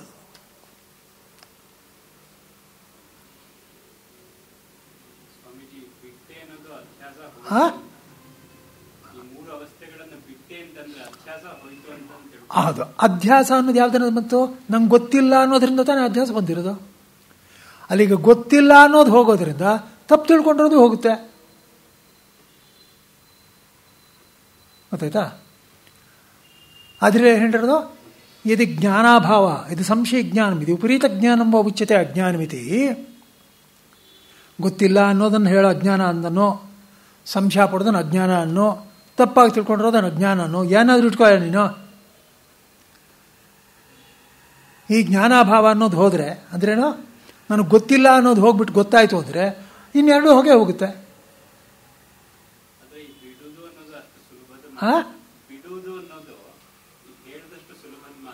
ಹೌದು, ಅದು ನಿಜ, ಅದು ನಿಜ. ಗೊತ್ತಾಯ್ತಾ? ಆದ್ದರಿಂದ ತುರಿಯನನ್ನು ಅರ್ಥಕೊಳ್ಳುವುದಕ್ಕೆ ಇನ್ನೊಂದು ಪ್ರಮಾಣವನ್ನಾಗಲಿ ಇನ್ನೊಂದು ಸಾಧನವನ್ನಾಗಲಿ ಹುಡಬೇಕಾದ್ದಿಲ್ಲ. ಹುಡುಕಿದ್ರೆ ಸಿಗೋದು ಇಲ್ಲ, ಅದು ಇಲ್ಲವೂ ಇಲ್ಲ. ಹಗ್ಗ ಹಾವುಗಳನ್ನು ವಿಂಗಡಿಸಿ ಅರಿಯುವ ಸಮಕಾಲದಲ್ಲೇ ಹಗ್ಗದಲ್ಲಿ ಹಾವು ಹೋಗುವುದೆಂಬ ಫಲ ಆಗಿಬಿಡುವುದರಿಂದ ಹಗ್ಗವನ್ನು ಅರಿಯುವುದಕ್ಕೆ ಇನ್ನೊಂದು ಪ್ರಮಾಣ ಬೇಡ. ಗೊತ್ತಾಯ್ತಾ? ಇಲ್ಲ, ಆಮೇಲೆ ಒಂದು ಚರ್ಚೆ ಇದೆ, ಸುಮ್ಮನೆ ಅದು ಕೆದಕ್ಕೊಂಡು ಹೋಗಬೇಕಾಗಿಲ್ಲ, ನೀವು ಅದು ತಾತ್ಪರ್ಯ ತಿಳ್ಕೊಂಡ್ರೆ ಸಾಕು. ಕೆಲವರು ಏನು ಹೇಳ್ತಾರೆ ಅಂದರೆ, ಸುಮ್ಮನೆ ಹೀಗೆ ಇಲ್ಲ ಅಂತ ತೆಗೆದುಹಾಕೋದ್ರಿಂದ ಅಲ್ಲ, ಅದು ಏನು ಅನ್ನೋದನ್ನು ತಿಳಿಸ್ಬೇಕು, ಅದು ಜ್ಞಾನ ಉಂಟಾಗುತ್ತೆ ಅಂತ ಕೆಲವ್ರದ್ದು ಅಭಿಪ್ರಾಯ. ಹಾಗಲ್ಲ, ಅದನ್ನು ತಿಳಿಸೋದಕ್ಕೆ ಆಗೋದೇ ಇಲ್ಲ ಅನ್ನೋದನ್ನು ಸ್ಪಷ್ಟ ಮಾಡಿದ್ದಾದಮೇಲೆ ಇದನ್ನು ಬಿಟ್ಟರೆ ಸಾಕು ಅನ್ನೋ ಸಿದ್ಧವೇ ಆಗಿದೆ. ಗೊತ್ತಾಯ್ತಲ್ಲ? ಇವಾಗ ಕೊಳ್ಳಿ ತೊಗೊಂಡು ಒಂದು ಏಟು ಹಾಕ್ತೀರಾ ಸೌದೆಗೆ, ಬಿಟ್ಕೊಂಡು ಬಿಡುತ್ತೆ. ಬಿಟ್ಕೊಂಡ್ರೆ ಇವರು ಏಟು ಹಾಕಿದ್ರು ಆಮೇಲೆ ಅದನ್ನು ಬಿಡಿಸಿದ್ರು ಅಂತ ಏನಿಲ್ಲ, ಏಟು ಹಾಕಿದ್ರೆ ಬಿಟ್ಕೊಂಡೇ ಬಿಡುತ್ತೆ. ಹೌದಲ್ವಾ? ಹಾಗೇನೇ ಇಲ್ಲಿ ಇದಲ್ಲ ಅಂತ ತಿಳಿಸಿದ್ರೆ ತನ್ನಷ್ಟಕ್ಕೆ ತಾನೇ ಅದು ಗೊತ್ತೇ ಆಗುತ್ತೆ ಅಂತ ಹೇಳಿದ್ದಾರೆ. ಗೊತ್ತಾಯ್ತಾ? ಏನಪ್ಪ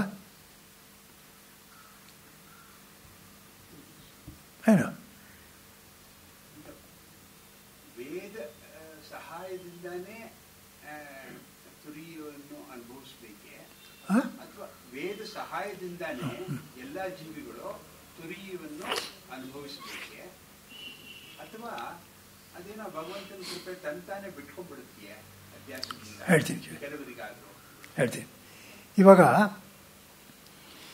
ಇವಾಗ ಈ ಪ್ರಶ್ನೆ ಅದಕ್ಕೆ ಬರ್ತಂದರೆ, ಕೆಲವರು ಮಹಾತ್ಮರಿದ್ದಾರೆ, ನಮ್ಮ ಕಾಲದಲ್ಲಿ ನಾವು ನೋಡ್ರೆ ಧರ್ಮ ಮಹರ್ಷಿಗಳು ನೋಡಿದ್ದೀವಿ ಅಲ್ವಾ? ಅಲ್ಲಿ ಏನು ಅಂದರೆ ಅವ್ರಿಗೇನು ಶಾಸ್ತ್ರ ಓದಲಿಲ್ಲ, ಏನೂ ಓದಲಿಲ್ಲ, ದೊಡ್ಡ ಜ್ಞಾನಿಗಳಾಗೇ ಬಿಟ್ರು. ಅದಕ್ಕೆ ಅದನ್ನು ಈ ಸಂಶಯ ಬರುತ್ತೆ ಅಲ್ವಾ? ಆದರೆ ಹಾಗಲ್ಲ, ಅವ್ರು ಹಿಂದಿನ ಜನ್ಮಗಳಲ್ಲಿ ಸಾಧನೆ ಮಾಡಿರ್ತಾರೆ. ರಮಣ ಮಹರ್ಷಿಗಳು ಬಿಡಿ, ಇನ್ನೂ ಒಂದು ಋಷಿರ್ ವಾಮದೇವ ಪ್ರತಿಭೇದೆ ಅಹಂ ನರಹೋಂ ಸೂರ್ಯಶ್ಚ. ವಾಮದೇವನು ಗರ್ಭದಿಂದ ಹೊರಗಡೆ ಬಂದ ಕೂಕೊಂಡ್ಬಿಟ್ಟ ಜೋರಾಗಿ. ನಾ ಗೆದ್ದೆ, ಮುಗೀತು, ಆಗೋಯ್ತು, ತಿಳ್ಕೊಂಬಿಟ್ಟೆ ಅಂತ.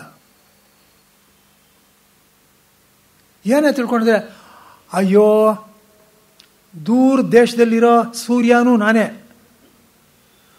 ದೂರದ ಕಾಲದಲ್ಲಿದ್ದಂಥ ಮನುವು ನಾನೇ, ದೇಶ ಕಾಲ ಒಂದೂ ಇಲ್ಲ ನನಗೆ, ಎಲ್ಲ ನಾನೇ ಅಂತ ಗೊತ್ತಾಗೋಯ್ತು.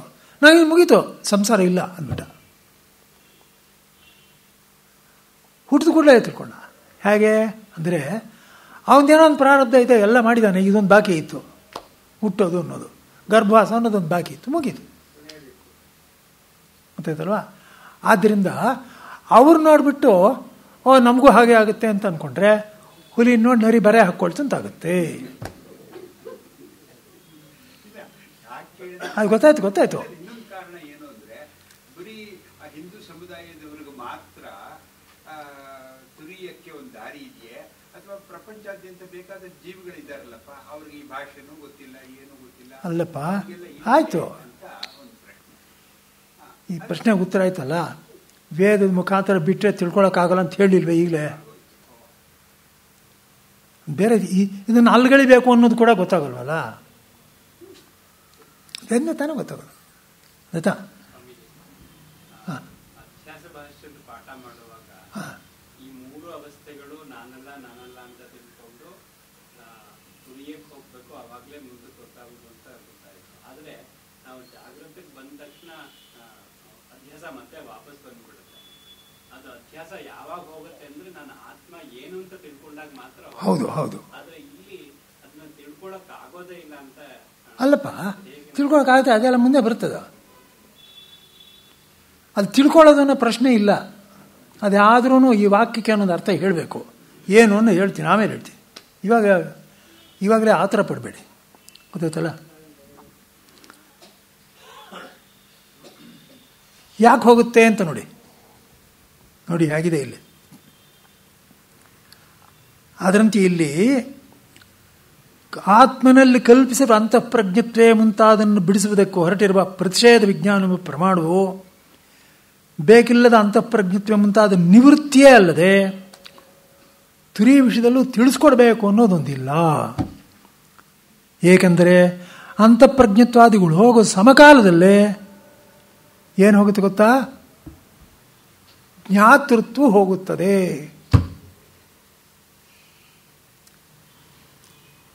ಸ್ಪಷ್ಟವಾಗಿ ಜ್ಞಾಪಕ ಇಟ್ಕೊಳ್ಳಿ. ನಿಜವಾಗಲೂ ಸಂಸಾರ ಸಿಕ್ಕಾಕೊಂಡಿರೋದಕ್ಕೆ ಅಜ್ಞಾನ ಕಾರಣ ಅಂತ ಹೇಳಿದೆಯಲ್ಲ, ಅಜ್ಞಾನ ಅನ್ನೋದು ಎಲ್ಲಿ ಶುರುವಾಗಿದೆ ಅಂದರೆ ಅದು ನೋಡ್ಕೊಳ್ಳಿ. ಈ ಶರೀರದ ತಪ್ಪಲ್ಲ, ಜಗತ್ತಿನ ತಪ್ಪಲ್ಲ, ಏನೂ ಅಲ್ಲ. ನನ್ನಲ್ಲಿ ನಾನು ಜ್ಞಾತೃತ್ವವನ್ನು ಕಲ್ಪನೆ ಮಾಡಿದ್ದೀನಿ. ಗೊತ್ತಾಯ್ತೇನಪ್ಪ ನಿಮಗೆ? ನಾನು ಇದೆಲ್ಲವನ್ನು ಅರಿತುಕೊಳ್ಳೋನು ಅಂತ ಇಟ್ಕೊಂಡ್ಬಿಟ್ಟಿದ್ದೀನಿ. ಇದೇ ಮೊಟ್ಟ ಮೊದಲನೆಯ ಅವಿದ್ಯಾ ಕಲ್ಪನೆ.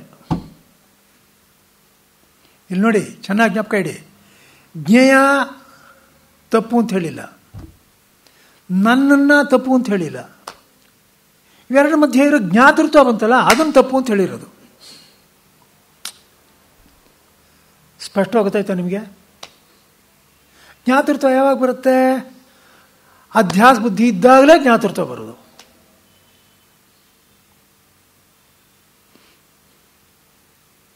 ಅರ್ಥ ಆಯ್ತಾ ಇದೆ ಪ್ರತಿಯೊಬ್ಬರಿಗೂ?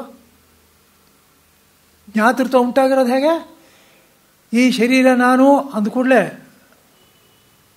ಜ್ಞಾತರು, ನಾನು ಈ ಕಣ್ಣಿಲ್ದಿದ್ರೆ ನಾನು ತಿಳ್ಕೊಳಕ್ಕಾಗಲ್ಲಪ್ಪ, ಈ ಕೈ ಇಲ್ದಿದ್ರೆ ಮುಟ್ಟೋಕ್ಕಾಗಲ್ಲಪ್ಪ, ಹಿಡ್ಕೊಳ್ಳೋಕ್ಕಾಗಲ್ಲಪ್ಪ ಅಂತ. ಆಮೇಲೆ ಈ ಬುದ್ಧಿ ಇಲ್ಲದೆ ಇದ್ರೆ ನಾನು ಅರ್ಥ ಮಾಡ್ಕೊಳ್ಳೋಕ್ಕಾಗಲ್ಲಪ್ಪ, ಆದ್ದರಿಂದ ಇದು ನಾನೇ. ಅದೆಲ್ಲ ಬೇರೆ. ಇಲ್ಲೂ ಬೇರೆನೆ ಹುಡುಕ್ತಾ ಹೋದರೆ. ಅದನ್ನ ಮಟ್ಟಿಗೆ ಬೇರೆ ಮಾಡ್ತಾನೆ ಎಚ್ಚರಿಕೆಯಲ್ಲಿ. ಆಮೇಲೆ ಮನಸ್ಸನ್ನು ಬೇರೆ, ನಾನು ಬೇರೆ ಅಂತಾನೆ. ನಾನೇನಂತ ಗೊತ್ತಿಲ್ಲ. ಬೇರೆ ಮಾಡ್ತಾರೂ ಇದ್ದಾನೆ, ಬೇರೆ ಅಲ್ಲ ಅಂತ ತಿಳ್ಕೊಳ್ತಾರೂ ಇದ್ದಾನೆ.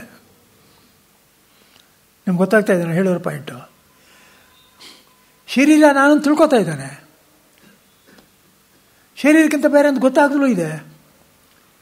ಏನೋ ಶರೀರದಲ್ಲಿ ಆರೋಗ್ಯ ಇಲ್ಲ ಅಂತಾರೆ.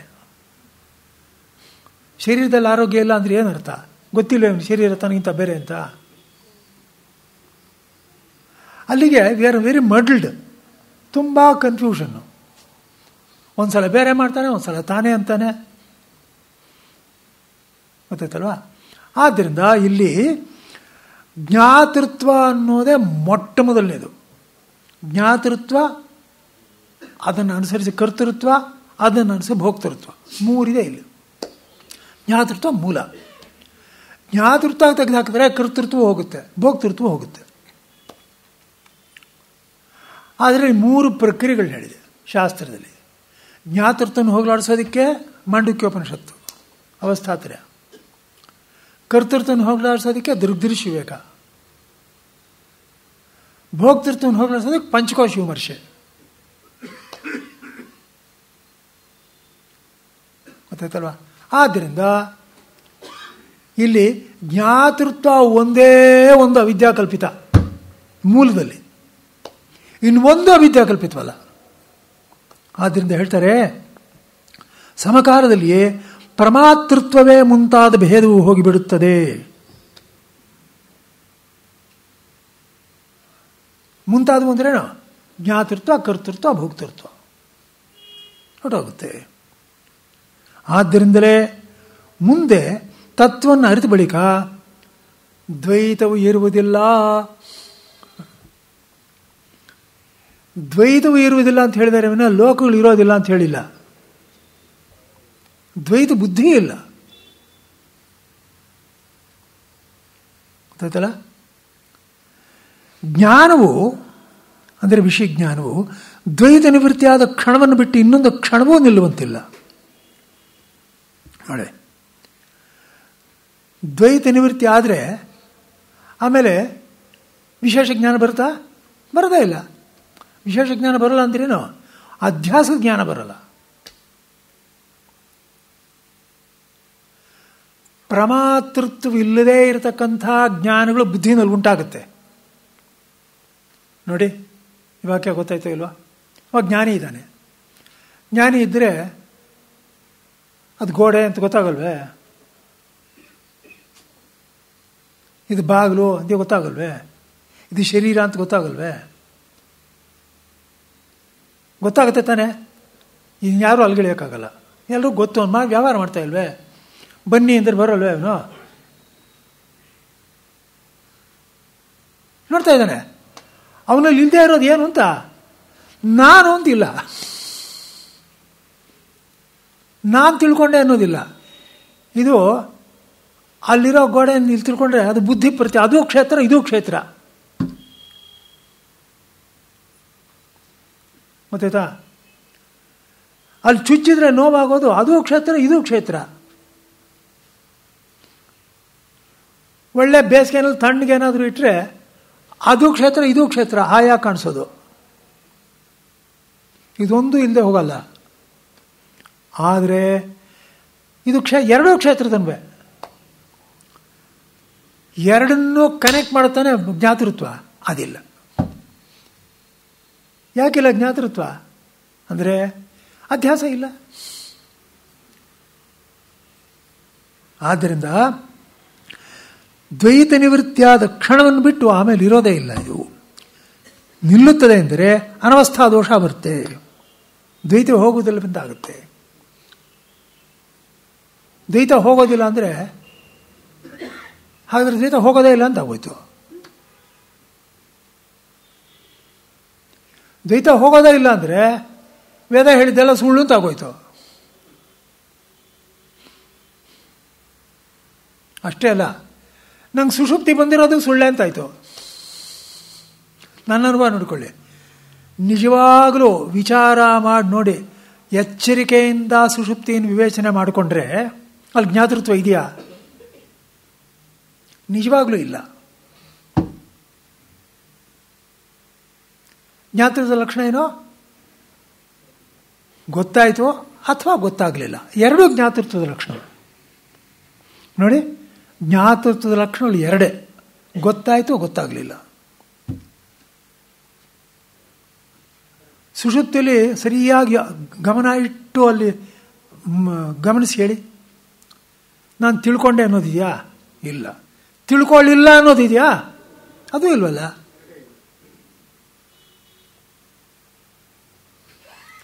ಅಲ್ಲಿ ಏನು ಹೇಳಿದಾಗಾಯ್ತು ಅಂದರೆ, ನಿಜವಾಗಲೂ ನನ್ನಲ್ಲಿ ಸುಷುಪ್ತಿನಲ್ಲಿ ಜ್ಞಾತೃತ್ವೇ ಇಲ್ಲ, ನಾನು ಬ್ರಹ್ಮವೇ ಆಗಿದ್ದೀನಿ.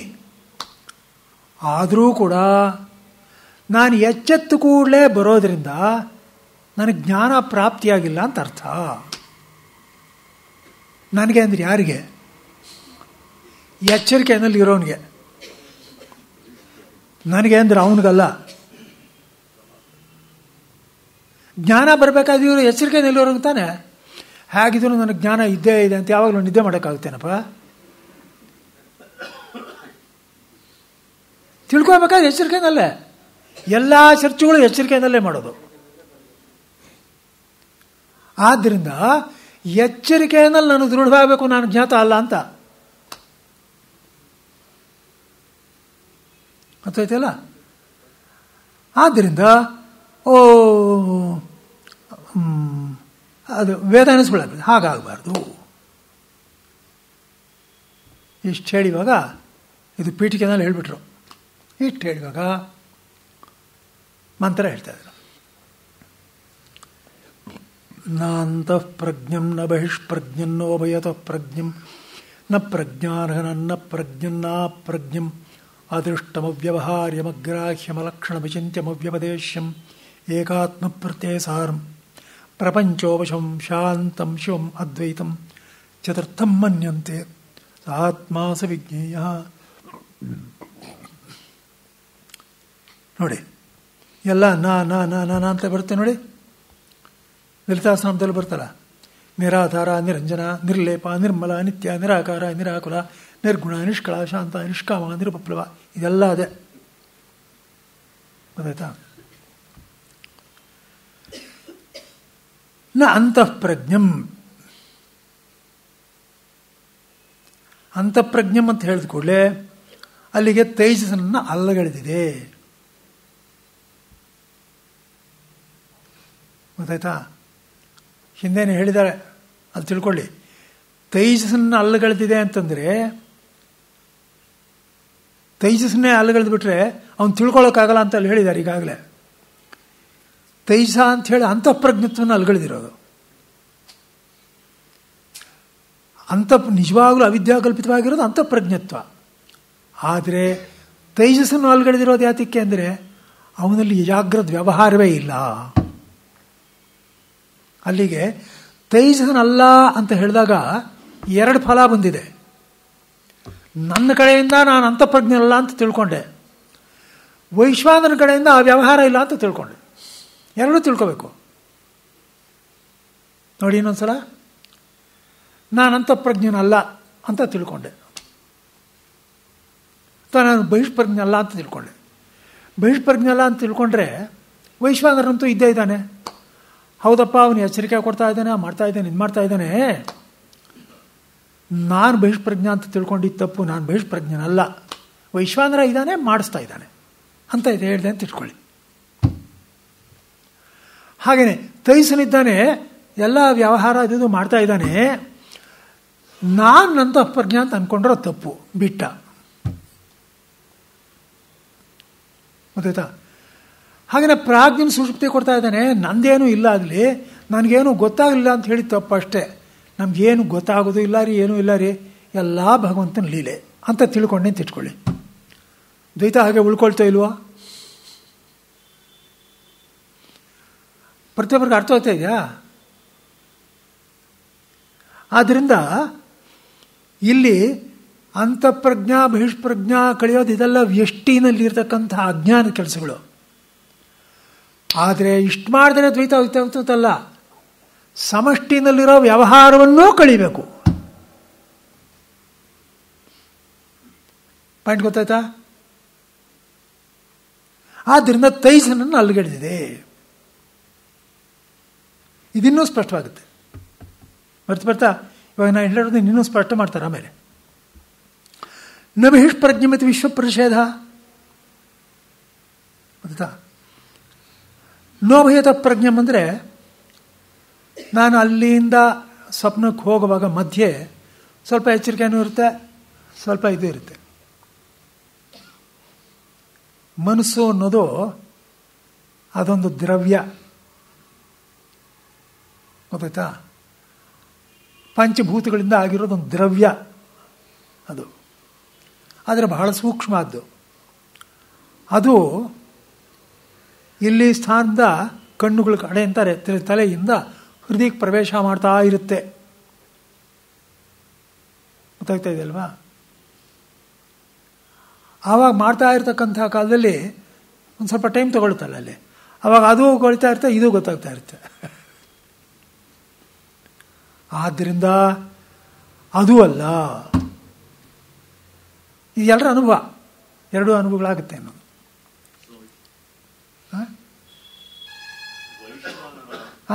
ವೈಶ್ವಾನರ ಜಾಗೃತ ಅವಸ್ಥೆಗೆ ಸಾಕ್ಷಿ ಅಂತ ಹೇಳ್ಬೋದು.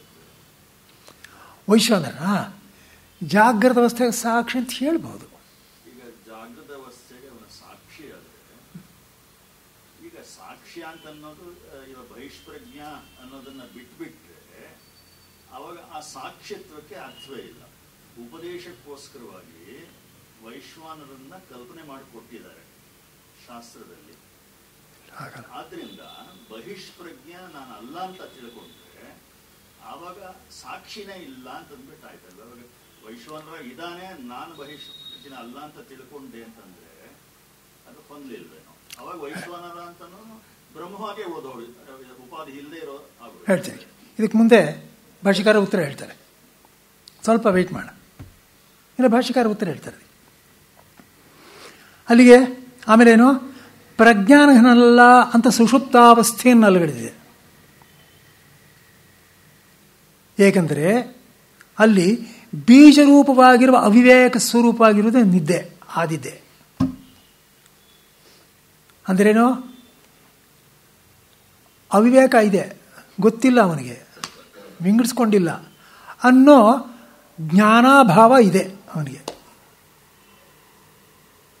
ಗೊತ್ತಾಗ್ತಾ ಇದೆಯಾ? ಆಮೇಲೇನು ನ ಪ್ರಜ್ಞಂ ಅಂದರೆ ಪ್ರಜ್ಞನಲ್ಲದ, ಅಂದರೆ ಯಾವ ಪ್ರಜ್ಞಾತೃತ್ವವೂ ಇಲ್ಲ ಅಂತ ಹೇಳಿದೆ. ನ ಪ್ರಜ್ಞಂ ನ ಪ್ರಜ್ಞಂ ಅಂದರೆ ಏನು ನ ಪ್ರಜ್ಞ ನ ಅಪ್ರಜ್ಞಂ. ಅಪ್ರಜ್ಞ ಅಂದರೆ ಜಡ, ಗೊತ್ತಾಯ್ತಾ? ಆದ್ದರಿಂದ ಚೇತನನು ಅಂತ ತೀರ್ಮಾನವಾಗುತ್ತೆ. ಗೊತ್ತಾಗ್ತಾ ಇದೆಯಲ್ಲ? ಇವಾಗ ಒಂದು ಸ್ವಲ್ಪ ಎಕ್ಸ್ಟ್ರಾ ಹೇಳ್ತೀನಿ. ಸಾಧಾರಣವಾಗಿ ಎಲ್ಲರೂ ಜಡ ಅಲ್ಲ ಅಂದರೆ ಚೇತನ ಅಂತನ್ನೋದು ಎಲ್ಲರೂ ಒಪ್ಕೊಂಡ್ಬಿಟ್ಟಿದ್ದಾರೆ ಅಲ್ವಾ? ಆದರೆ ಜಡಕ್ಕೆ ವಿರುದ್ಧವಾಗಿರೋ ಚೇತನ ಜಡ ಅಲ್ಲ ಅಂದರೆ ಅದೇ ಅಂತ ಹೇಗೆ? ಇದಕ್ಕೆ ಇವಾಗ ಅಸತ್ಯ ಸತ್ಯ ಅನ್ನೋದು ಪೂರ್ತಿ ವಿರುದ್ಧವಾಗಿದೆ. ಇದು ಅಸತ್ಯವಲ್ಲ ಅಂದರೆ ಸತ್ಯವೇ ಆಗಿರಬೇಕು, ಎರಡೇ ಇರೋದಲ್ಲಿ. ಅನಂತ ಶಾಂತ ಅನ್ನೋದು ಪರಸ್ಪರ ವಿರುದ್ಧ. ಅದನ್ನು ಶಾಂತವಲ್ಲ ಅಂದರೆ ಅನಂತ ಅನ್ನೋದು ಗೊತ್ತಾಗುತ್ತೆ. ಹಾಗಲ್ಲಿ ಜಡವಲ್ಲ ಜ್ಞಾನ ಅಂತ ಹೇಳಿದಾಗ ಈ ಜ್ಞಾನ ಅನ್ನೋದು ಜಡಕ್ಕೆ ವಿರುದ್ಧ ಅಂತ ಹೇಗೆ ತಿಳ್ಕೊಳ್ಳೋದು? ನನ್ನ ಪ್ರಶ್ನೆ ಗೊತ್ತಾಯ್ತಾ? ಸತ್ಯ ಅಸತ್ಯ, ಅಂತತ್ವ ಅನಂತತ್ವ, ಎರಡು ಆಪೋಸಿಟ್ ಎಲ್ರಿಗೂ ಗೊತ್ತು, ಎರಡೇ ಇರೋದು. ಇಲ್ಲಿ ಜಡ ಜ್ಞಾನ ಅಂತ ಹೇಳ್ತು, ಜಡವನ್ನು ಬಿಟ್ಟರೆ ಜ್ಞಾನವೇ ಅಂತ ಹೇಳ್ತು. ಅಲ್ಲಿಗೆ ಜಡಕ್ಕೆ ವಿರುದ್ಧವಾಗಿರೋದು ಜ್ಞಾನ ಅಂತ ಆಗೋಯ್ತು. ಹೇಗೆ ಅರ್ಥ ಮಾಡ್ಕೊಳ್ಳೋದಿದನ್ನ? ಇನ್ನು ಸ್ವಲ್ಪ ಎಕ್ಸ್ಟ್ರಾ ಇದು ನೋಡಿ ಹಾಗೆ ಅಂತೇಳಿ ನೀವು ಗಮನ ಕೊಟ್ಟು ಕೇಳಬೇಕು. ಜಡ ಅಂದ್ರೇನಪ್ಪ? ತನ್ನಷ್ಟಕ್ಕೆ ತಾನೇ ಯಾವುದು ಕೆಲಸ ಮಾಡೋಕ್ಕಾಗೋದಿಲ್ವೋ ಅದು ತಾನೇ ಜಡ ಆಗಿದೆ. ಇರುತ್ತೆ ಅಂದರೆ ಇರುತ್ತೆ. ಇವಾಗ ಇದನ್ನು ಚಲಿಸೋ ಹಾಗೆ ಮಾಡಿದ್ರೆ ಆವಾಗ ಇದು ತನ್ನ ಜಡತ್ವವನ್ನು ಬಿಟ್ಟು ಕೆಲಸ ಮಾಡ್ತಾ ಇದೆ ಅಂತಾಯಿತು, ಗೊತ್ತಾನೆ? ಇವಾಗ ಚಲಿಸೋ ತನ್ನಷ್ಟಕ್ಕೆ ತಾನೇ ಚಲಿಸೋಕೆ ಆಗಲ್ಲ, ಇನ್ನೊಂದು ಕಾರಣದಿಂದಲೇ ಚಲಿಸ್ಬೇಕು. ಅದ್ಯಾವುದದು? ಫೋರ್ಸು. ಒಂದು ಫೋರ್ಸ್ ಹಾಕಿದ್ರೆ ತಾನೇ ಬರೋದು. ಸರಿ, ಫೋರ್ಸು ಸಹಕಾರಿ ಕಾರಣ. ಆದರೆ ಫೋರ್ಸ್ನಲ್ಲಿ ಕೂಡ ಇಲ್ಲಿ ಕೆಲಸ ಮಾಡಬೇಕು, ಈ ದಿಕ್ಕಿನಲ್ಲಿ ಮಾಡಬೇಕು, ಇಷ್ಟು ಜೋರಾಗಿ ಮಾಡಬೇಕು ಅನ್ನೋದು ಅದೇ ತೀರ್ಮಾನ ಮಾಡಲ್ಲ. ಯಾವುದೋ ಒಂದು ಫೋರ್ಸ್ ಏನು ಅಂತ ತೀರ್ಮಾನ ಮಾಡಿ ಆ ಫೋರ್ಸ್ನಲ್ಲಿ ಅಪ್ಲೈ ಮಾಡಬೇಕು, ಹೌದಾನೆ? ಇದನ್ನು ತೀರ್ಮಾನ ಮಾಡೋದು ಯಾರು? ಇದು ಯಾವುದರಿಂದ ತೀರ್ಮಾನ ಆಗುತ್ತೆ? ಬುದ್ಧಿಯಿಂದ ತೀರ್ಮಾನ ಆಗುತ್ತೆ. ಗೊತ್ತಾಗ್ತಾ ಇದೆಯಾ? ಬುದ್ಧಿಯಿಂದಾನೇ ತೀರ್ಮಾನ ಆಗೋದು. ಅಲ್ಲಿಗೇನಾಯಿತು ಅಂದರೆ ಈ ಜಡತ್ವವನ್ನು ತೆಗೆದುಹಾಕುವಂತಹ ಸಾಮರ್ಥ್ಯ ಬುದ್ಧಿನಲ್ಲೇ ಇರೋದು, ಇನ್ನೆಲ್ಲೂ ಇಲ್ಲ. ಎಲ್ರಿಗೂ ಫಾಲೋ ಮಾಡ್ತಾ ಇದ್ದೀರಲ್ಲ? ಬುದ್ಧಿನಲ್ಲಿದೆ ಅಂತ ಹೇಳಿದ ಕೂಡಲೇ ಬುದ್ಧಿನೂ ಜಡವೆ, ಅದೊಂದು ದ್ರವ್ಯ. ಅದು ಬುದ್ಧಿನಲ್ಲಿ ಎಲ್ಲಿದೆ?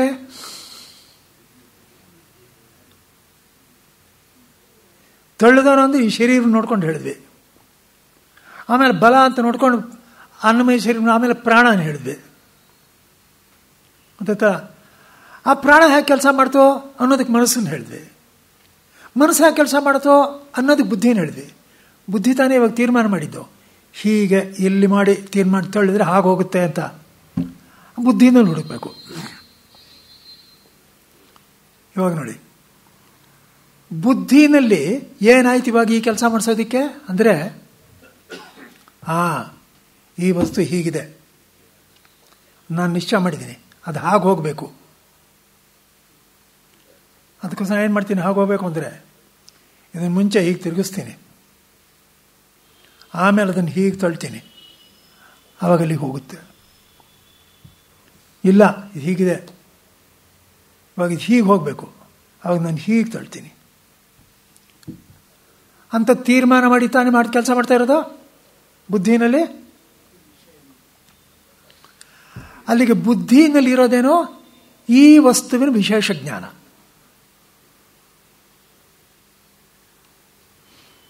ಅದನ್ನು ಹೀಗೆ ತಳ್ಳಬೇಕು, ಹಾಗೆ ತಳ್ಳಬೇಕು, ಈ ಫೋರ್ಸ್ ಹೀಗಿರಬೇಕು ಅನ್ನೋ ವಿಶೇಷ ಜ್ಞಾನ. ಈ ವಿಶೇಷ ಜ್ಞಾನಗಳು ಇಟ್ಕೊಳ್ತಾನೆ ನಾನು ಇರೋ ಜಡತನ್ನು ಹೋಗಲಾಡಿಸ್ತಾ ಇರೋದು. ಅಚ್ಚಾ,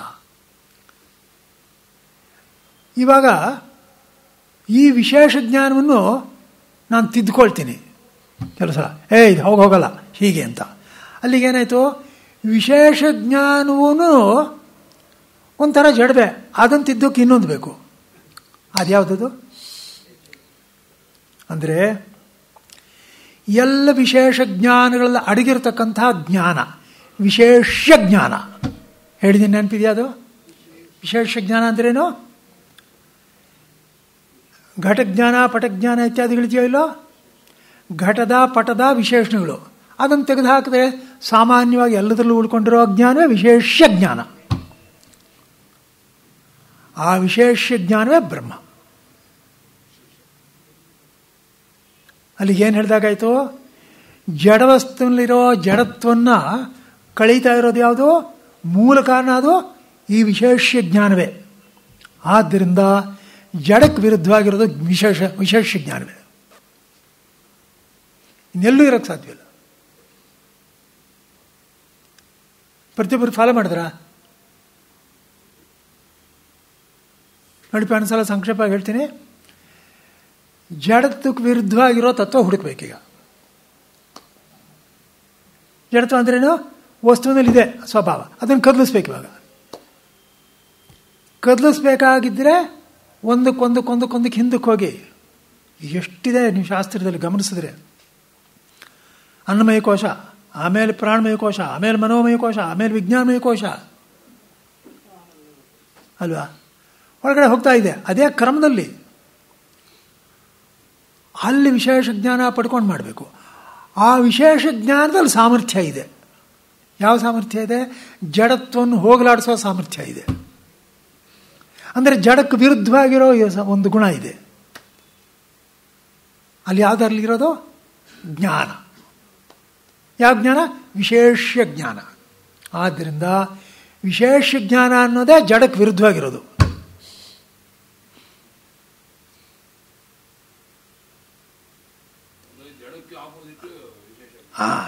ಜಡತ್ವಕ್ಕೆ ಆಪೋಸಿಟ್ ಆಗಿರೋದೇ ವಿಶೇಷ ಜ್ಞಾನ.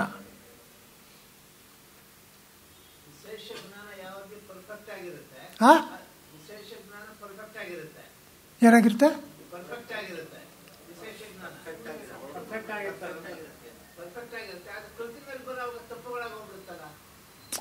ಅದನ್ನು ತಿದ್ದೋದು ವಿಶೇಷ ಜ್ಞಾನ. ಅದನ್ನೇ ಅಲ್ವ ಹೇಳಿದ್ ನಾನು. ವಿಶೇಷ ಜ್ಞಾನ ಅಲ್ಲ, ವಿಶೇಷ ಜ್ಞಾನದಲ್ಲಿ ತಪ್ಪುಗಳಾಗುತ್ತೆ, ವಿಶೇಷ ಜ್ಞಾನದಲ್ಲಿ ತಪ್ಪುಗಳಾಗಲ್ಲ. ವಿಶೇಷ ಜ್ಞಾನ ಪರ್ಫೆಕ್ಟ್ ಆಗಿರೋದ್ರಿಂದ ಇಲ್ಲ,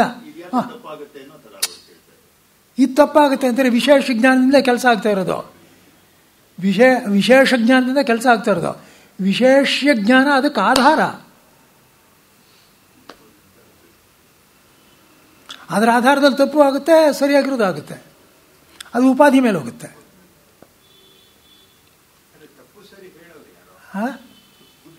ಯೋಚನೆ ಮಾಡಿ ಎಲ್ಲ ತುಂಬ ಆಳವಾದ ವಿಚಾರಗಳು ಬಂದಾಗ 3-4 ದಿವಸ ಯೋಚನೆ ಮಾಡಿ ಆಮೇಲೆ ಪ್ರಶ್ನೆ ಕೇಳಬೇಕು. ಗೊತ್ತಾಯ್ತಲ್ವಾ? ಆಮೇಲೆ ಅಪ್ರಜ್ಞರು ಅಲ್ಲ ಅಂತಂದರೆ ಚೇತನವೇ ಅಂತಾಯಿತು, ವಿಶೇಷ ಜ್ಞಾನವೇ ಅಂತಾಯಿತು. ಆಮೇಲೆ ಅದು ಆಕ್ಷೇಪ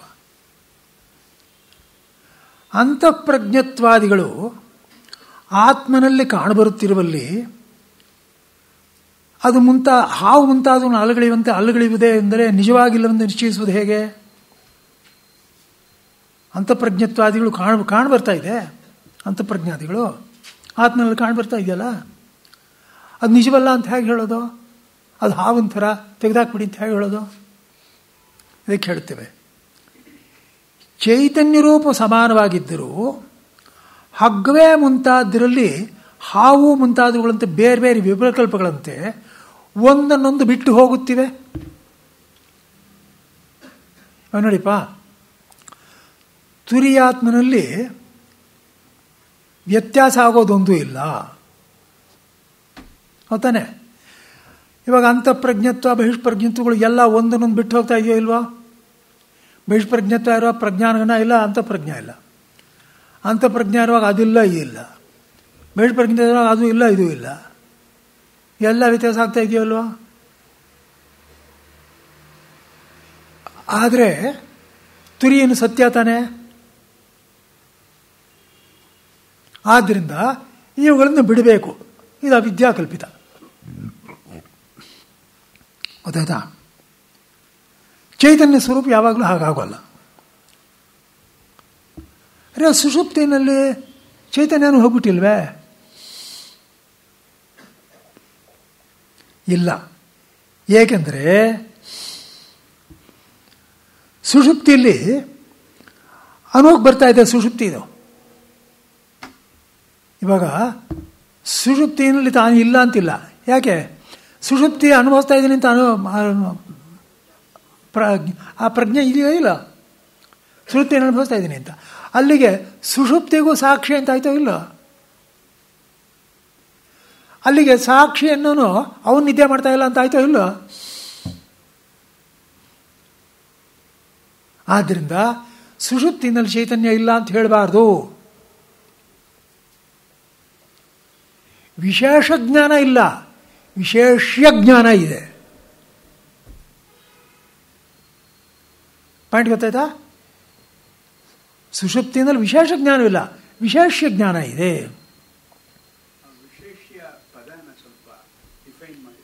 ಹೇಳಿದ್ನಲ್ಲಪ್ಪ, ಇವಾಗ ಘಟಜ್ಞಾನ ಪಟಜ್ಞಾನ ಬೇರೆ ಬೇರೆ ಇದೆಯಲ್ಲ, ಅದರಲ್ಲಿರೋ ವಿಶೇಷಣಗಳನ್ನು ತೆಗೆದು ಹಾಕಿದ್ರೆ ಇರೋದೇ ವಿಶೇಷ್ಯ ಜ್ಞಾನ. ಗೊತ್ತಾಯ್ತಲ್ಲ? ಆದ್ದರಿಂದಲೇ ಇವಾಗ ಇದು ಮೂರು ತಳೆದ ಕೂಡಲೇ ಆದ್ದರಿಂದಲೇ ಬಂದ್ಬಿಡ್ತು. ಏನು ಮೂರು? ಆಮೇಲೆ ನಪ್ರಜ್ಞಾನ, ನಪ್ರಜ್ಞ ನ ಅಪ್ರಜ್ಞಂ, ಇಷ್ಟು ಆದಮೇಲೆ ಅದು ಅದೃಷ್ಟಂ, ಅದು ಕಾಣಿಸೋದಿಲ್ಲ. ಅವ್ಯವಹಾರ್ಯಂ, ಕಾಣಿಸೋದ್ರಲ್ಲೇ ವ್ಯವಹಾರಗಳಾಗೋದು, ಅದ್ರಲ್ಲಿ ವ್ಯವಹಾರವಿಲ್ಲ. ಇವಾಗ ಹೇಳಿ. ಪ್ರಜ್ಞಾನಂ ಬ್ರಹ್ಮ ಅಂತ ಹೇಳ್ತೀವಿ ನಾವು. ಪ್ರಜ್ಞಾನಂ ಬ್ರಹ್ಮ ಅಂತ ಹೇಳ್ತೀವಿ. ಇದು ಪ್ರಜ್ಞೆನೇ ಅಲ್ಲ ಅಂತಂದ್ರೆ ಹಾಗೆ ಹೇಳ್ತೇನೆ. ನ ಅಪ್ರಜ್ಞಂ ಅಂತ ಹೇಳಿರೋದು, ನ ಪ್ರಜ್ಞಂ ಅಂತ ಹೇಳಿಲ್ಲ, ನ ಅಪ್ರಜ್ಞಂ ಅಂತ ಹೇಳಿರೋದು. ನೋಡಿ, ನಾಂತ ಪ್ರಜ್ಞಂ ನ ಬಹಿಷ್ಪ್ರಜ್ಞಂ ನೋಭೇತ ಪ್ರಜ್ಞಂ ನ ಪ್ರಜ್ಞಾನಘನಂ. ಪ್ರಜ್ಞಾನಘನಂ ಅಂದರೆ ಅದನ್ನು ಹೇಳಿದ್ದೀನಿ ನಾನು. ಪ್ರಜ್ಞಾನಘನಂ ಅಂದರೆ ವಿಶೇಷ ಜ್ಞಾನಗಳ ವ್ಯವಹಾರವಿಲ್ಲ. ಗೊತ್ತಾಯ್ತಾ? ಬ್ರಹ್ಮಸ್ವರೂಪಕ್ಕೂ ಇದೇ ಉಪಯೋಗಿಸ್ತಾರೆ. ಅದರ ಸಂದರ್ಭದಲ್ಲಿ ಹೇಳಿದ್ದೀನಿ, ಅಲ್ಲಿ ಜ್ಞಾನ ಇದೆ, ಇಲ್ಲಿ ಏಕೀಭೂತವಾಗಿದೆ ಅಂತ ಹೇಳಿದ್ದೀನಿ. ಗೊತ್ತಾ? ಆಮೇಲೆ ಹೌದು, ಇನ್ನೊಂದೇನೋ ಅಗ್ರಾಹ್ಯಂ, ಅದೃಷ್ಟಂ, ಅವ್ಯವಹಾರ್ಯಂ, ಅಗ್ರಾಹ್ಯಂ, ಅದನ್ನು ಹಿಡ್ಕೊಳ್ಳೋದಕ್ಕಾಗೋದಿಲ್ಲ. ಗೊತ್ತಾಯ್ತಲ್ಲ? ಅಂದರೆ ಏನು ಗುರುತಿಲ್ಲ, ಅದಕ್ಕೇನು ಒಂದು ಚಿಹ್ನೆ ಇಲ್ಲ. ಹಿಡ್ಕೊಳ್ಳೋದನ್ನ ಕೈಲಿ ಹಿಡ್ಕೊಳ್ಳೋಕ್ಕಾಗಲ್ಲ ಅಂತ ಮಟ್ಟಿಗೆ ಅಲ್ಲ, ಬುದ್ಧಿಯಿಂದ ಹಿಡ್ಕೊಳ್ಳೋಕ್ಕಾಗಲ್ಲ. ಗೊತ್ತಾಯ್ತಾ? ನೋಡಿ, ಹಾಗಿರೋದ್ರಿಂದಲೇ ಅದು ಅನುಮಾನಕ್ಕೂ ಸಿಗೋಲ್ಲ. ನೋಡಿ, ಏನಾಗಂದ್ರೆ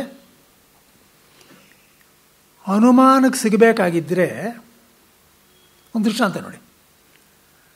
ನಾನು ಹೊಗೆಯನ್ನು ನೋಡಿ ಬೆಟ್ಟದಲ್ಲಿ ಹುಲ್ಲಿನ ಬಣವೆ ಬೆಂಕಿ ಹತ್ಕೊಂಡಿದೆ ಅಂತ ಹೇಳ್ತೀನಿ. ಅಲ್ಲಿಗೇನು, ಹೊಗೆ ಅನ್ನೋದೊಂದು ಲಿಂಗ, ಒಂದು ಚಿಹ್ನೆ. ಈ ಹೊಗೆ ಅನ್ನೋದು ಯಾವಾಗಲೂ ಬೆಂಕಿ ಜೊತೆಯಲ್ಲೇ ಇರುತ್ತೆ. ಆದ್ದರಿಂದ ಬೆಂಕಿ ಅನ್ನೋದನ್ನು ನಾನು ಅನುಮಾನ ಮಾಡ್ಬೋದು. ಅಲ್ಲಿಗೇನಾಯಿತು, ಬೆಂಕಿ ಅಂತ ಅನುಮಾನ ಮಾಡೋದಕ್ಕೆ ಆಧಾರ ಏನು? ಹೊಗೆ. ಅದೊಂದು ಲಿಂಗ, ಅನುಮಾನ ಪ್ರಮಾಣದಲ್ಲಿ. ಇವಾಗ ಯಾವ ಲಿಂಗವೂ ಇಲ್ಲ, ಸುಷುಪ್ತಿನಲ್ಲೇ ಇಲ್ಲ ಅಲ್ವಾ? ಅನುಮಾನ ಮಾಡೋಕ್ಕಾಗುತ್ತಾ?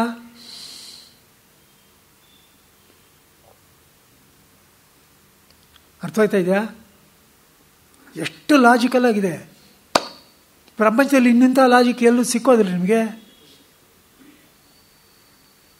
ಗೊತ್ತಾಯ್ತಾ? ಆದ್ದರಿಂದ ಅನುಮಾನಕ್ಕೆ ಸಿಗೋದಿಲ್ಲ, ಯೋಚಿಸಿ ತಿಳ್ಕೊಳ್ಳೋದಕ್ಕಾಗೋದಿಲ್ಲ. ಹೌದಾ? ಅವ್ಯವಹಾರ, ಅಗ್ರಾಹ್ಯಂ, ಆಮೇಲೆ ಅಲಕ್ಷಣಂ. ಗೊತ್ತಾಯ್ತಾ? ಅಂದ್ರೇನು? ಅಚಿಂತ್ಯಂ, ಅಲಕ್ಷಣ. ಅಲಕ್ಷಣಂ ಅನ್ನೋದಕ್ಕೆ ಲಿಂಗವಿಲ್ಲದ್ದು ಅಂತ ಹೇಳಿದೆ, ಲಿಂಗವಿಲ್ಲದ್ದು. ಆಮೇಲೆ ಅಚಿಂತ್ಯಂ, ಯೋಚಿಸೋಕ್ಕಾಗೋದಿಲ್ಲ. ಅವ್ಯಪದೇಶ್ಯಂ, ಹೇಳಕ್ಕೆ ಬರಲ್ಲ ಶಬ್ದಗಳಿಂದ. ಮನಸ್ಸಿಗೆ ಸಿಕ್ಕೋದಿಲ್ಲ ಅಂತ ಹೇಳಿದ್ಮೇಲೆ ಶಬ್ದದಲ್ಲಿ ಹೇಳೋಕ್ಕಾಗೋದೇ ಇಲ್ಲ. ಮನಸ್ಸು ಸಿಕ್ಕರೂ ಕೆಲಸ ಎಲ್ಲ ಹೇಳೋಕ್ಕಾಗಲ್ಲ, ಮನಸ್ಸಿಗೆ ಸಿದ್ಧ ಇದ್ದರೆ ಹೇಳೋಕ್ಕಾಗೋದೇ ಇಲ್ಲ.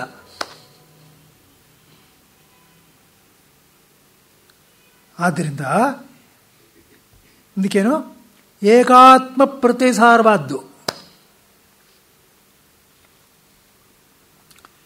ನೋಡಿ, ಏಕಾತ್ಮ ಪ್ರತಿಸಾರ ಅಂದ್ರೇನು? ಅಂದರೆ ಇವಾಗ ನನಗೆ ಗೊತ್ತಾಗ್ತಾ ಇದೆ ಏನಂದರೆ, ನಾನು ಎಚ್ಚರಿಕೂ ಸಾಕ್ಷಿ, ಸ್ವಪ್ನಕ್ಕೂ ಸಾಕ್ಷಿ, ಸುಷುಪ್ತಿಗೂ ಸಾಕ್ಷಿ. ನನಗೆ ಗೊತ್ತಾಗ್ತಾ ಇದೆ.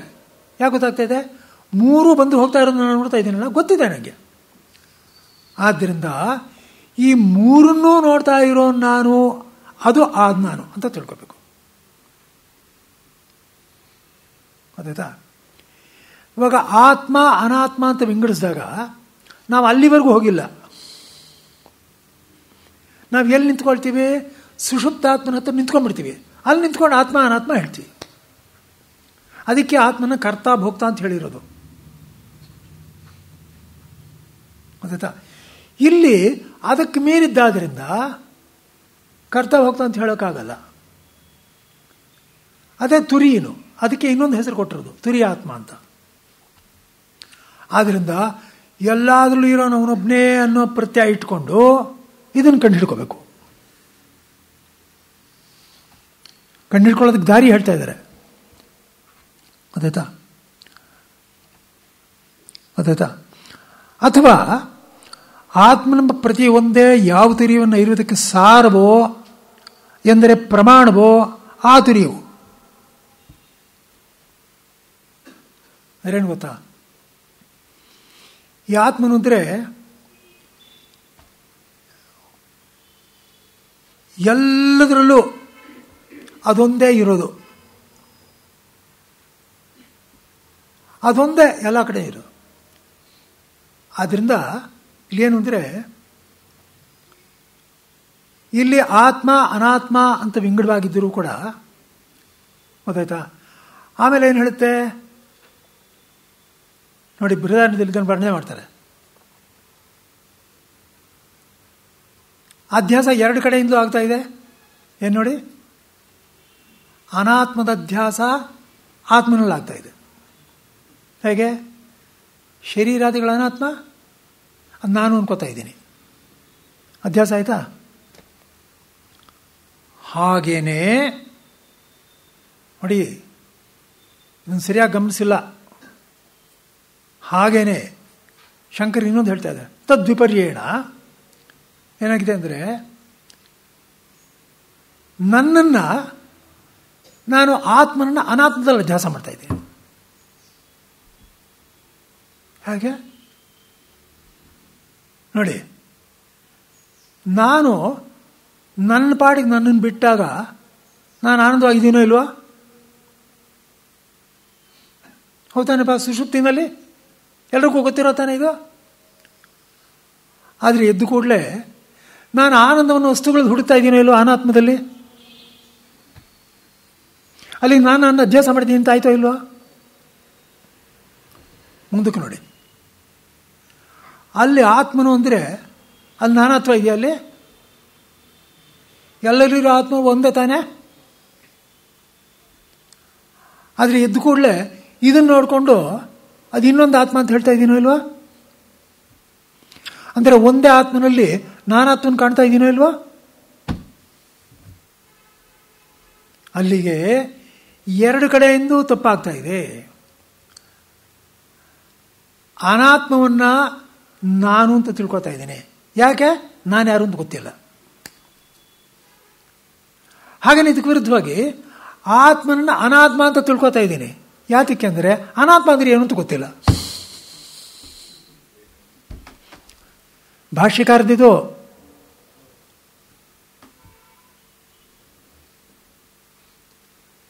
ಇದನ್ನು ಬಹಳ ಎಚ್ಚರಿಕೆಯಿಂದ ಅಧ್ಯಾಸ ಭಾಷೆ ಓದಿದ್ರೇನೆ ನಿಮ್ಗೆ ಗೊತ್ತಾಗೋದು. ಗೊತ್ತಾಯ್ತಾ? ಅಲ್ಲಿ ಏನಾಯ್ತು? ಎರಡೂ ಕಡೆಯಿಂದ ಅಧ್ಯಾಸವಾಗ್ತಾ ಇರೋದ್ರಿಂದ ಆತ್ಮ ಜ್ಞಾತವ್ಯ ಅನಾತ್ಮ ಚ ಬೃಹದಾರಣ್ಯದಲ್ಲಿ ಹೇಳೋದು. ನಾನು ಆತ್ಮನ ಯಾರು ಅಂತ ನಾನು ತುರಿಯನು ಅಂತ ತಿಳ್ಕೊಂಡ್ರೆ ಆವಾಗ ಹೊರಗಡೆಯಿಂದ ಆಗೋ ಅಧ್ಯಾಸ ನಿಲ್ಲುತ್ತೆ. ಅದು ಬ್ರಹ್ಮವೇ ನಾನೇ ಅಂತ ತಿಳ್ಕೊಂಡ್ರೆ ಇಲ್ಲಿಂದ ಆಗ್ತಾ ಇರೋ ಅಧ್ಯಾಸ ಆಗುತ್ತೆ. ಆದ್ದರಿಂದ ಆತ್ಮನೂ ತಿಳ್ಕೋಬೇಕು, ಅನಾತ್ಮನೂ ತಿಳ್ಕೋಬೇಕು. ಆದರೆ ಉದ್ದಕ್ಕೂ ಆತ್ಮೇತ್ಯ ಉಪಾಸಿತ ಆತ್ಮೇತ್ಯ ಉಪಾಸಿತ ಅನ್ನುತ್ತೆ. ಎಲ್ಲ ಕಡೆನೂ ಆತ್ಮನ್ನೇ ನೋಡು, ಆತ್ಮನ್ನೇ ನೋಡು, ಆತ್ಮನ್ನೇ ನೋಡು ಅಂತ ಇದೆ. ಅನಾತ್ಮ ಅನ್ನೋದು ಅಲ್ಲಪ್ಪ, ನೀನು ಯಾವ್ದನ್ನು ಇಲ್ಲಿವರೆಗೆ ಅನಾತ್ಮ ಅಂತ ಕರೆದೀವೋ ಅದು ಆತ್ಮನೇ ಕಣಯ್ಯ. ಈ ಆತ್ಮನ ತಿಳ್ಕೊಂಡ್ರೆ ಅದು ಗೊತ್ತಾದಂಗೆ. ಬೃಹದಾರಣ್ಯದಲ್ಲಿರೋ ವಾಕ್ಯ ಗೊತ್ತಾಯ್ತಾ? ಆದ್ದರಿಂದ ಇಲ್ಲಿ ಏಕಾತ್ಮ ಪ್ರತಿಸಾರ ಅಂದ್ರೇನು? ಎಲ್ಲದರಲ್ಲಿರೋದು ಆತ್ಮ ಇದೊಂದೇ. ಆದ್ದರಿಂದ ಆ ಪ್ರತ್ಯಯದಿಂದಲೂ ತಿಳ್ಕೊಳ್ಬಹುದು. ಏಕಾತ್ಮ ಪ್ರತಿಸಾರ ಅಂದ್ರೆ ಅದು ಆತ್ಮೇತ್ಯೋಪಾಸ, ಆತ್ಮಂದೇ ಅರಿತುಕೊಳ್ಳಬೇಕು. ಇಲ್ಲಿ ನೋಡಿ, ಬಹಳ ಮುಖ್ಯವಾದ ವಾಕ್ಯ ಉತ್ತರ ಬರ್ತೇನೆ ನೋಡಿ. ಇಲ್ಲಿ ಇವಾಗ ಈ ವಾಕ್ಯ ನೋಡಿ, ಆತ್ಮೇತ್ಯ ಅಂತಃಪ್ರಜ್ಞತ್ವಾದಿ ಸ್ಥಾನಿ ಧರ್ಮ ಪ್ರತಿಷೇಧ ಕೃತಃ. ಅಂತಃಪ್ರಜ್ಞತ್ವಾದಿ ಸ್ಥಾನಿ ಧರ್ಮ. ಸ್ಥಾನಿ ಧರ್ಮ ಅಂದ್ರೇನು? ಸ್ವಪ್ನದಲ್ಲಿರ್ತಕ್ಕಂಥ ನಾನು, ನಂದು. ಇದು ಅಂತಃಪ್ರಜ್ಞತ್ವವನ್ನು ಏನು ಮಾಡಿದೆ? ಪ್ರತಿಷೇಧ ಕೃತಃ, ನಿರಾಕರಿಸಿದೆ, ಇಲ್ಲ ಅಂತ. ಪ್ರಪಂಚೋಪಶಮಂ ಇತಿ ಜಾಗ್ರಾದಿ ಸ್ಥಾನಧರ್ಮಾ ಉಚ್ಯತೆ.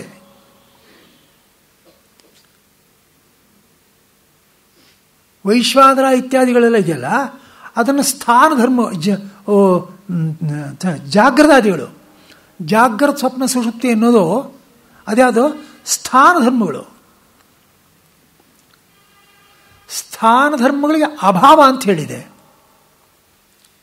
ಅಂತಃಪ್ರಜ್ಞತ್ವ ಸ್ಥಾನ ಧರ್ಮಕ್ಕೆ ಪ್ರತಿಷೇಧ ಅಂತ ಹೇಳಿದೆ. ನೋಡಿ, ಇನ್ನೊಂದ್ಸಲ ಹೇಳ್ತೀನಿ. ಆವಾಗಲೇ ಹೇಳಿದ್ನಲ್ಲ, ಆ ವಾಕ್ಯ ಜ್ಞಾಪಿಸ್ಕೋಬೇಕು. ಬಹಿಷ್ಪ್ರಜ್ಞತ್ವ ಅಂತಃಪ್ರಜ್ಞತ್ವ ಅನ್ನೋದು ಅವಿದ್ಯಾಕಲ್ಪಿತ ಅಂತ ತೆಗೆದುಹಾಕಿದೆ, ತಪ್ಪು ಅಂತ ತೆಗೆದುಹಾಕಿದೆ, ನಿರಾಕರಿಸಿದೆ. ಆಮೇಲೆ ಜಾಗ್ರತ್ತು ಸ್ವಪ್ನ ಸುಷುಪ್ತಿ ವೈಶ್ವಾನರ ಪ್ರಜ್ಞಾತೈಸ ಅನ್ನೋದನ್ನ ಅಲ್ಲಗಳೆದಿದೆ.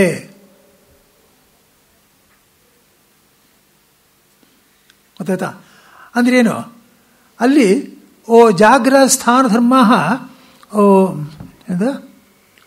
ಅಭಾವ, ಆತ್ಮನಲ್ಲಿ ಈ ಧರ್ಮಗಳಿಲ್ಲ ಅಂತ ಹೇಳಿದೆ. ಅಂತಃಪ್ರಜ್ಞತ್ವಾದಿಗಳನ್ನು ನಿರಾಕರಿಸಿದೆ. ಅಲ್ಲಿಗೇನಾಯಿತು? ಅದು ಅದೇ ಇಲ್ಲ ಅಂತಲ್ಲ, ಆ ದೃಷ್ಟಿಯಿಂದ ನೋಡಿದ್ರೆ ಒಂದು ವೈಶ್ವಾನರ ಜಾಗ್ರತ ಸ್ವಪ್ನ ಸುಷುಪ್ತಿ ಅಂತಿದೆ, ಆತ್ಮನಲ್ಲಿಲ್ಲ. ನೋಡಿ, ಇನ್ನೂ ಸ್ಪಷ್ಟವಾಗಿ ಹೇಳ್ತೀನಿ. ಜ್ಞಾನೇ ಕೂಡ ಜಾಗ್ರತ ಸ್ವಪ್ನ ಸುಷುಪ್ತಿಗಳಿದೆಯೋ ಇಲ್ವೋ?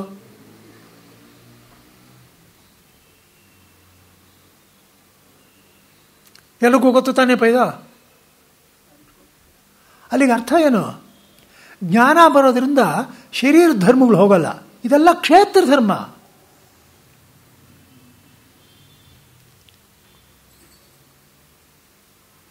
ಏನು ನಾನು ಸ್ಪಷ್ಟ ಮಾಡ್ತಾ ಇದ್ದೀನೋ ಇಲ್ವೋ ಗೊತ್ತಾಗ್ತಾ ಇದೆಯಾ?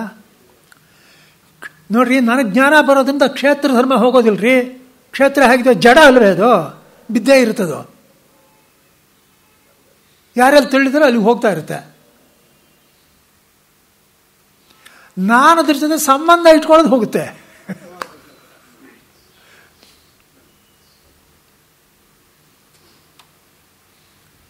ಅರ್ಥ ಆಗ್ತಾ ಇದ್ದೇನಪ್ಪ?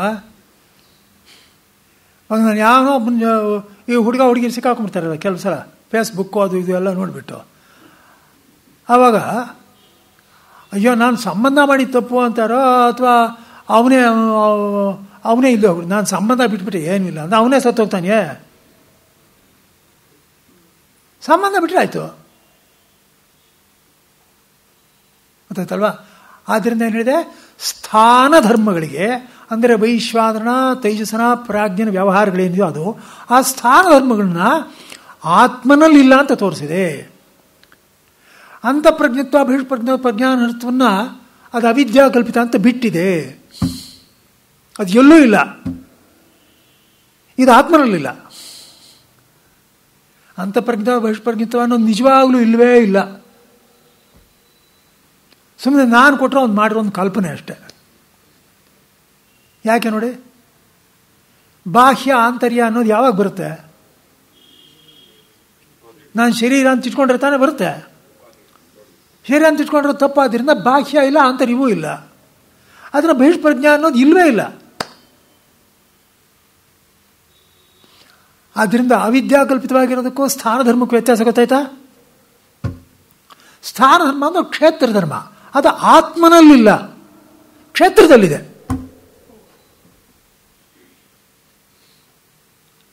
ಅರ್ಥ ಆಯ್ತಲ್ಲ? ಅಭಾವ ಉಚ್ಯತೆ ಪ್ರತಿಷೇಧ ಕ್ರಿಯತೆ. ಗೊತ್ತಾಯ್ತಾ? ಆಮೇಲೆ ಆದ್ದರಿಂದಲೇ ಅದು ಶಾಂತವೂ ಶಿವವೂ ಆಗಿದೆ. ಅಚ್ಚ ಹೇಳಿ. ಶ್ರುತಿ ಸ್ಮೃತಿ ಪುರಾಣಾನಾಂ ಆಲಯಂ ಕರುಣಾಲಯಂ ನಮಾಮಿ ಭಗವತ್ಪಾದ ಶಂಕರಂ ಲೋಕಶಂಕರಂ ಶಂಕರಂ ಶಂಕರಾಚಾರ್ಯಂ ಕೇಶವಂ ಬಾದರಾಯಣಂ ಸೂತ್ರಭಾಷ್ಯಕೃತೌ ವಂದೇ ಭಗವಂತೌ ಪುನಃ ಪುನಃ ಈಶ್ವರೋ ಗುರುರಾತ್ಮೇತಿ ಮೂರ್ತಿಭೇದ ವಿಭಾಗಿನಿ ವ್ಯೋಮವದ್ವ್ಯಾಪ್ತದೇಹಾಯ ದಕ್ಷಿಣಾಮೂರ್ತಿ. ಸಾರಿ, ಗೊತ್ತಾಗಲಿಲ್ಲ ಕಡೆ